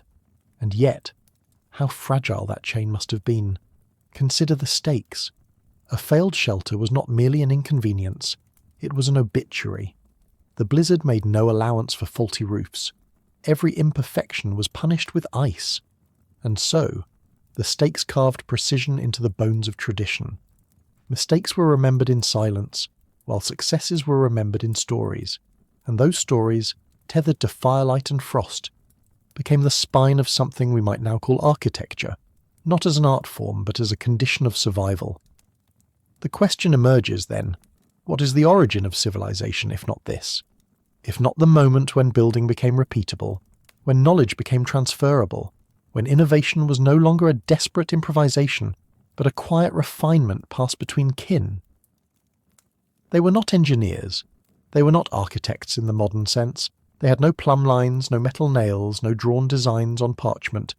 And yet, their minds held equations written in instinct and experience. How thick must the hide be to stop the wind? How many ribs must form the circle before it stands under snow?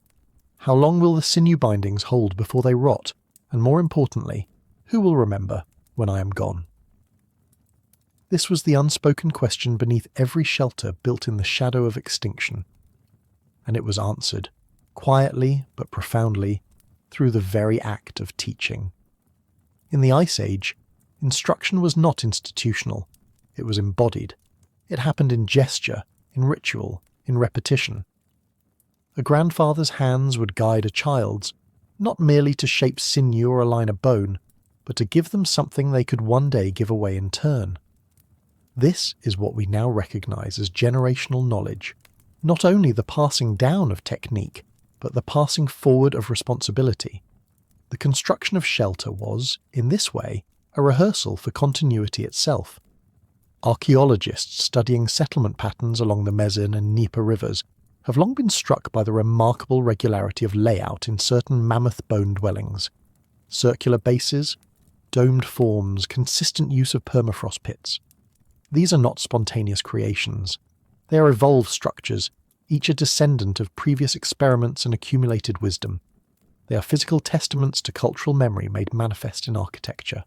And this memory had to move, because people did not stay in one place, not yet. They were seasonal, migratory, always chasing warmth, game, water, safety. But wherever they went, they carried more than tools, they carried schemas, a pattern for a wall, a solution to snowdrift, an oral recipe for survival, revised slightly in each retelling, but stable in its core truths. Just as stories shift their details but preserve their meaning, so too did these blueprints shift materials but preserve intent. Eventually, over centuries, the shelters themselves began to change in shape and ambition. What had once been temporary structures to endure the cold nights became semi-permanent residences. Settlements began to form clusters. Not just one hut, but many. Grouped, oriented, bound by shared paths and fire pits. With this came new decisions. How far should shelters be from one another? Should walls be shared? Should entrances align or deliberately turn away? We see in this shift the beginning of a new mode of thinking, one that looks beyond survival and begins to consider society. These were the first urban planners, though they did not know it, and in their shelters we see the foreshadowing of homes, villages, and eventually cities.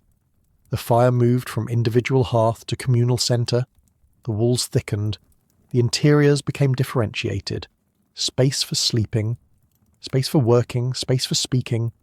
But the most profound change was not physical. It was temporal. These were no longer shelters built only for the now, but for the later, for children not yet grown, for winters not yet arrived. The act of building stretched forward in time, And this is the moment, quiet, unseen, undocumented, when architecture crossed a threshold. Shelter became heritage. It was no longer just about blocking wind or trapping heat. It was about shaping a place where memory could land and where the future could begin. Each wall, each beam, was a line in a song sung across generations, and someone had to remember how to sing it.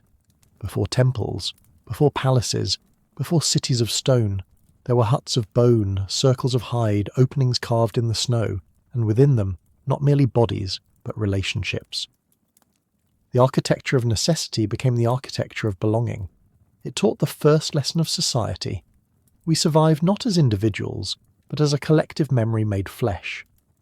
When we examine the archaeological strata of these dwellings, we see evidence of rebuilding, layers of construction over the same footprint year after year, sometimes century after century. There is intention in that, a choice to return, to remain. It means more than geography. It means something held these places in the minds of the people. A kind of rootedness was forming, subtle, nascent, but real.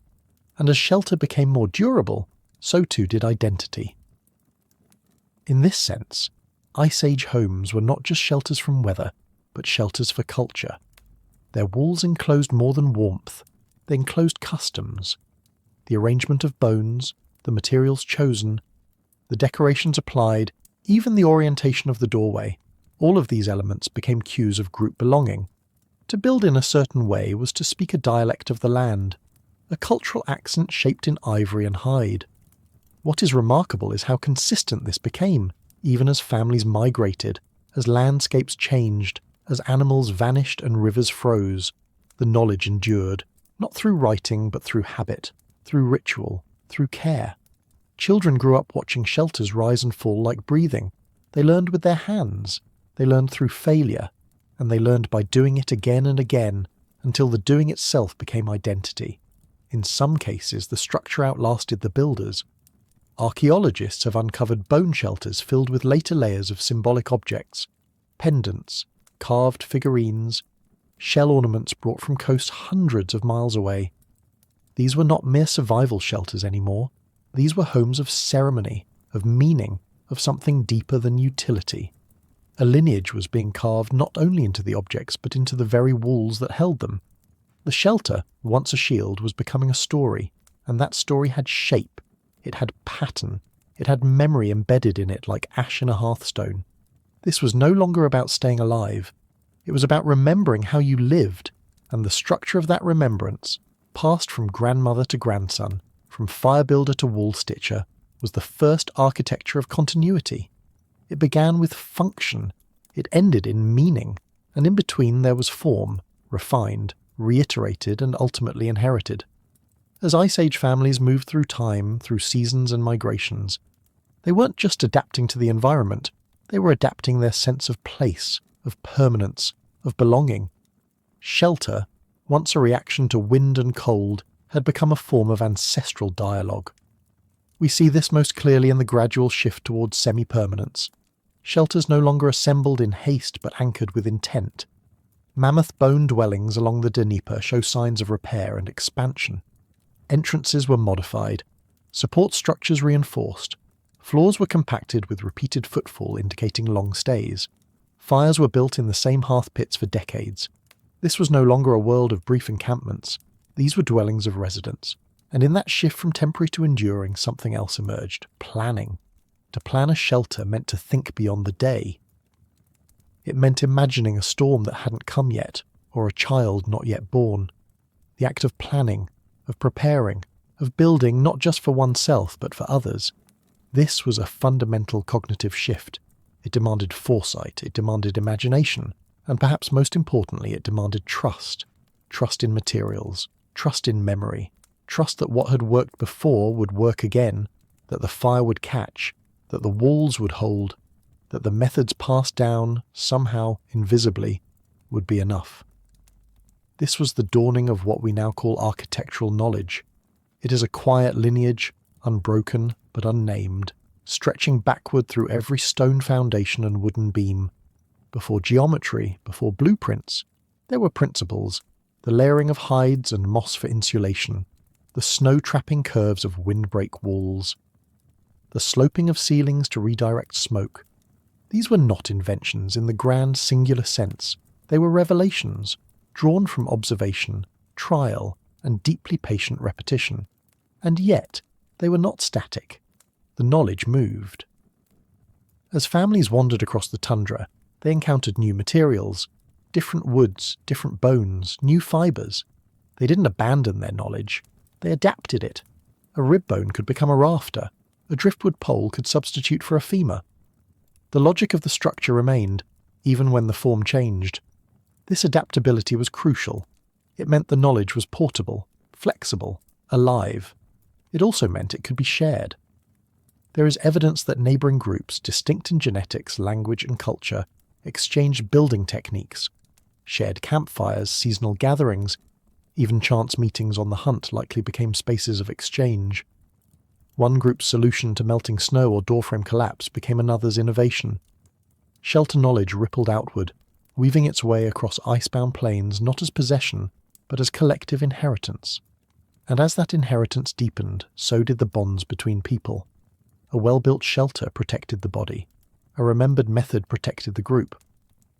But the passing down of knowledge, the sitting together under skin-roofed stars to show, to learn, to repeat, that protected something even more fragile, the thread of identity. Not the self, but the self in relation.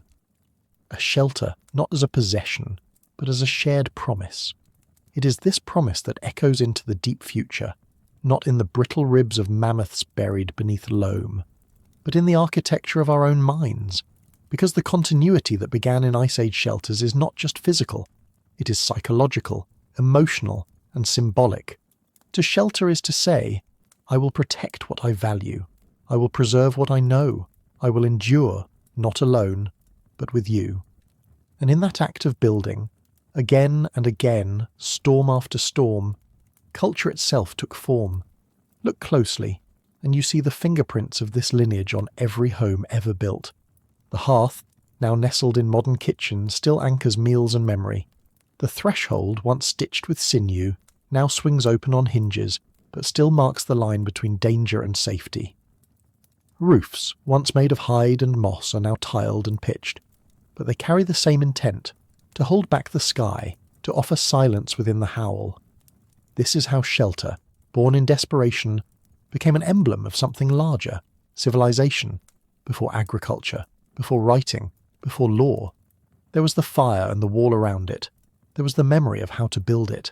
And there was the choice to pass that memory on.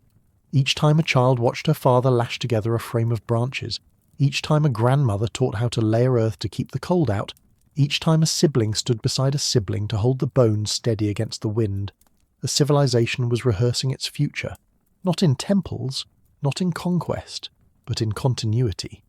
Because shelter isn't merely about staying alive. It is about defining what life is worth protecting. It is about choosing to shape the world around you so that it reflects the world within. The physical form, walls, beams, roof, becomes a vocabulary. And what is spoken, through structure, is a story of care, of intention, of memory, and ultimately of hope. For even in the deepest cold, even in the longest winter, the act of building is an act of belief.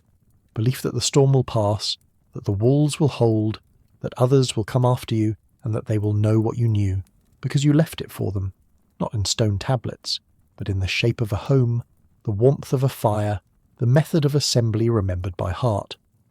The Ice Age did not merely test humanity, it revealed what was most human, and as the wind howled across the steppe, the families who endured did more than survive.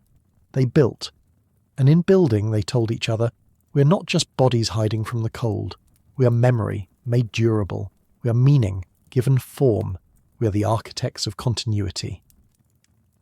And in every shelter that still rises against the elements, their story remains, quiet, resilient, and alive. They never thought it would last forever. The walls of tusk and hide, the compacted earth holding the memory of fires long gone cold, the echo of stories whispered around hearths that had no stone but glowed with the same need to hold something against the dark. And yet, in ways quiet and unseen, it did last. You are in it now. Perhaps you're in a house with layered insulation and glass windows. Perhaps you are curled in a high-rise warmed by electricity or a hut roofed with palm leaves, but you are unmistakably in a shelter. And this shelter, whether humble or vast, is not merely built upon land. It is built upon memory, for every home is a descendant of that first defiance against the snow. But what is a house if not a refined echo of the first circle drawn against the wind? Modern architecture may speak in steel and concrete, but its grammar was born in mammoth-bone and stitched hide. Even the shape of things, the central hearth, the protective roof, the threshold, carries within it the blueprint drafted by hands calloused from scraping frozen sinew. The hallways of apartment buildings, the winding paths of suburban neighbourhoods, even the way we speak of warmth and cold, inside and out, echo the elemental logic first written with frostbitten fingers in permafrost soil. What is central heating but the modern evolution of the sacred fire? What is a bedroom but a womb carved in shelter from a world too vast to face all at once? But we must ask, how did the storm become the architect of our inner world? Is it possible that survival was only the beginning, that in the space between threat and safety something else was born? Imagine for a moment the moment when the first child laughed inside a finished shelter, not merely alive, but unafraid. That moment contains the seed of civilization, because to be safe is to have room for language, room for lullabies, room for thought. Before temples, before palaces, before cities with walls, there was this, a family inside a dome of mammoth ribs, eating, singing, enduring. The shelter was not simply a shield, it was a stage for being human, and that human essence, that thread, was never severed. It twisted and stretched, followed migrations, reinvented itself in mud brick and timber, in yurts and caves, in ice huts and reed-thatched roofs. The form changed, but the intent remained. Hold the storm at bay long enough to dream. Our ancestors did not merely survive the Ice Age, they survived themselves, their own fear, their own doubt, and in doing so, they built more than homes, they built continuity, and continuity is not measured in materials but in meaning. What happens when meaning finds walls to echo in? What happens when memory gets a roof? What happens when time itself, that coldest of all forces, is slowed by a circle drawn in warmth? What happens is this, a return not just from the storm but to something older than it. Because the storm was always temporary, but the need to belong, that was permanent. Belonging is not a luxury, it is a structure. It begins not with language or even love, but with shelter. To stand behind a wall you helped create is to say, here, I matter. And so shelter, in the deepest sense, was not merely protection from death. It was the foundation for identity. The first boundary between the self and the world, the hearth as nucleus, the walls as skin, the roof as sky. And today, when we shut a door behind us, we're repeating a ritual older than written language. There is a small but ancient satisfaction in hearing the click of a lock, in setting a blanket just so, in arranging furniture into forms that cradle our routines. These are not just habits, they are echoes. Our modern rooms carry shadows of Ice Age memory. The den is the memory of the communal hearth. The hallway, a softened version of the passageways between connected huts. The attic, perhaps, is a ghost of the smoke hole. Once necessary to breathe, now simply a place for forgotten things. Even the materials we choose whisper to us. Wood remembers forest, stone remembers the earth. Glass, though modern, pretends to be water, and though most of us no longer sleep under hides, the idea of layering, of creating warmth by placing the world in order, persists. We hang curtains like we once hung hides. We insulate walls like we once stuffed moss between ribs. Our structures may rise taller, but their emotional blueprints remain grounded in survival, and survival over time became something more. It became story. Consider the fairy tale cottage, a home in the woods, standing against darkness, promising safety with a chimney's curl of smoke, or the idiom safe as houses, or the expression a roof over your head. These are not modern inventions, they are cultural fossils. Language itself remembers the storm. In myth and metaphor, in idiom and intuition, shelter remains a sacred act. But there is also something deeper, something unspoken. When a child builds a pillow fort, there is joy, yes, but also a primal satisfaction. To take fabric and tension, and turn it into a world apart is to participate in the same instinct that once raised circles of bone against blizzards. The child is not just playing, they are remembering, not in words, but in gesture. In every generation the storm is reborn in dreams, and so is the act of sheltering from it. Because even now, when snow falls against double-glazed windows and thermostats hum invisibly, the mind knows the storm still exists. Somewhere it waits, and somewhere inside us, so does the knowledge that we can outlast it, not by strength alone, but by the quiet intelligence of walls and warmth. This is what makes shelter more than structure. It is resistance shaped into rhythm, survival woven into story. And it is here, in this quiet return from the storm, that we understand the deeper revelation. Our ancestors did not only escape death, they birthed continuity. Each shelter was not only a haven, but a message. Not only a shield, but a shape for life. Through the generations, the knowledge of shelter became scaffolded into memory. There were no blueprints, no scrolls. But there was something stronger, the architecture of the body. A child learned to pull hide tight by watching their mother stretch sinew between ribs.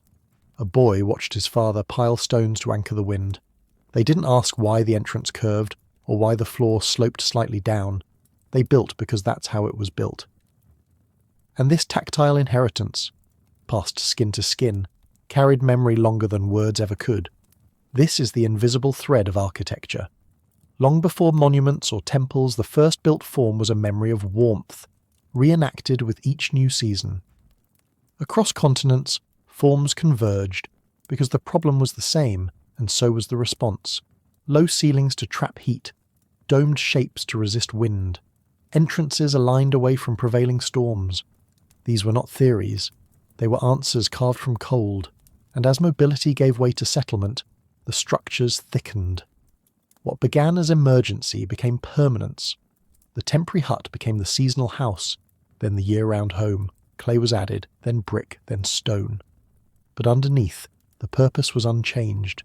Shelter was never just the pause between journeys, it was the beginning of place. The moment when a people said, "Here, now." The earliest villages were not just clusters of homes, they were affirmations of survival turned into culture. A fire ring became a gathering place. A cluster of dwellings became a kin group. Eventually a wall around them became a city. And all of it, every layer of brick, every carved beam, carries an ancestral echo. Shelter as defiance. Shelter as declaration. Shelter as the seed from which civilization grows. Even our most complex buildings, cathedrals, parliaments, libraries, carry the same DNA. They are enclosures for warmth, for thought, for togetherness.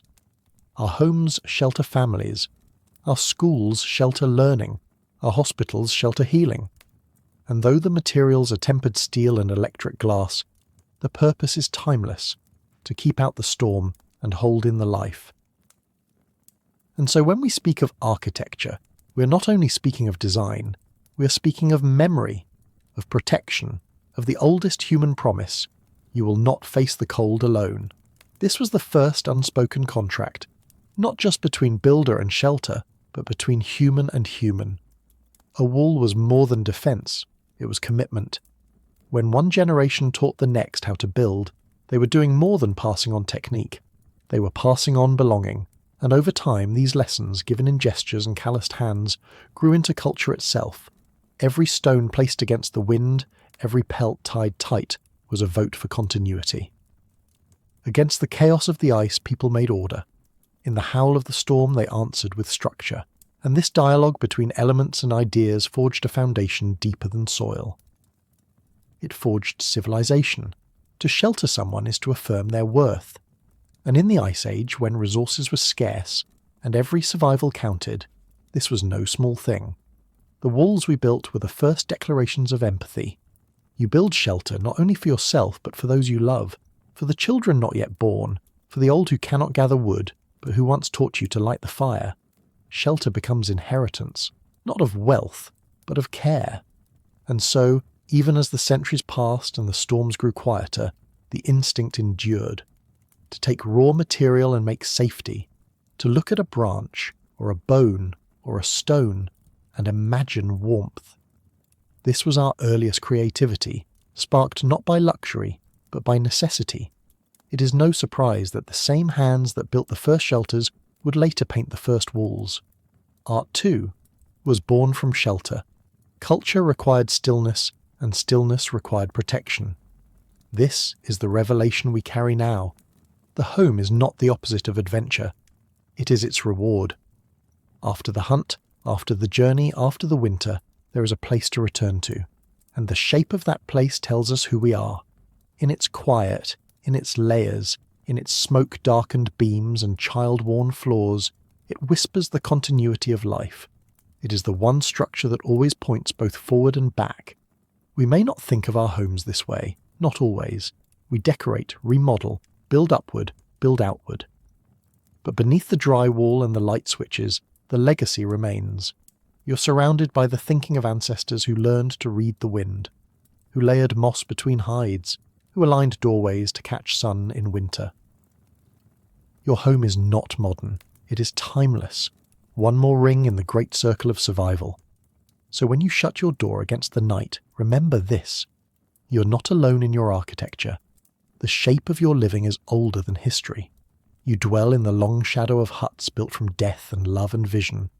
The shelter holds, and in its walls the storm finally quiets. But the quiet is not emptiness. It is the sacred hush of endurance, the sound that follows survival. It is the silence of lives continued, of small comforts hard won, of a humanity that did not surrender to the wind.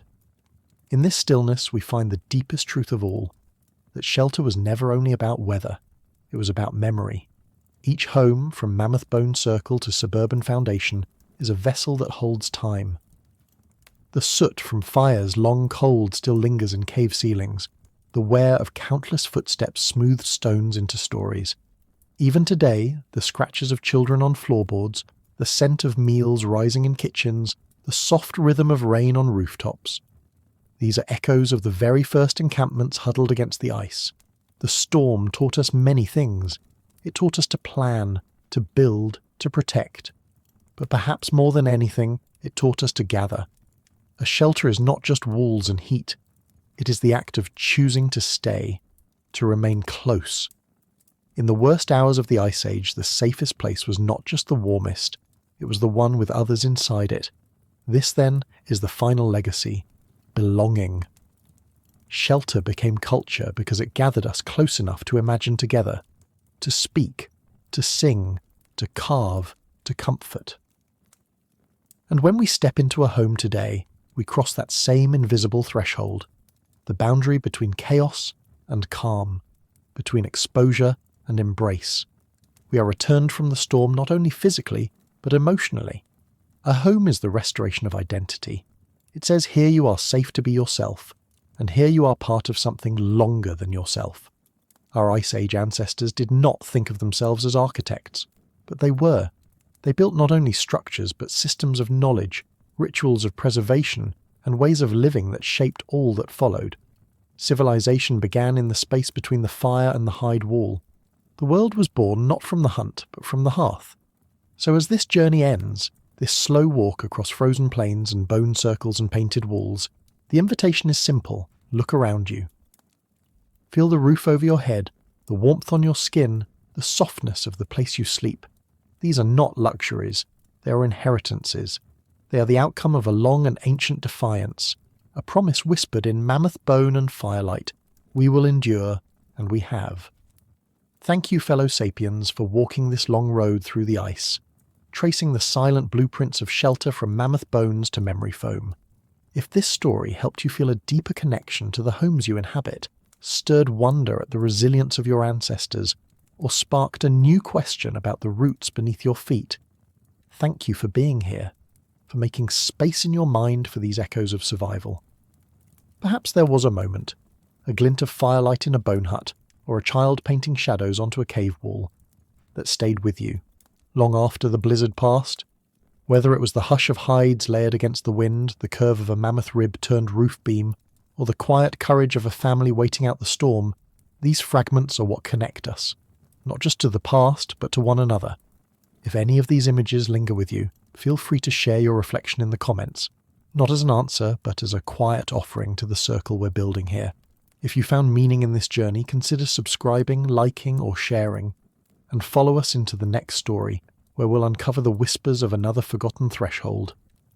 Until we meet again, stay curious, stay thoughtful,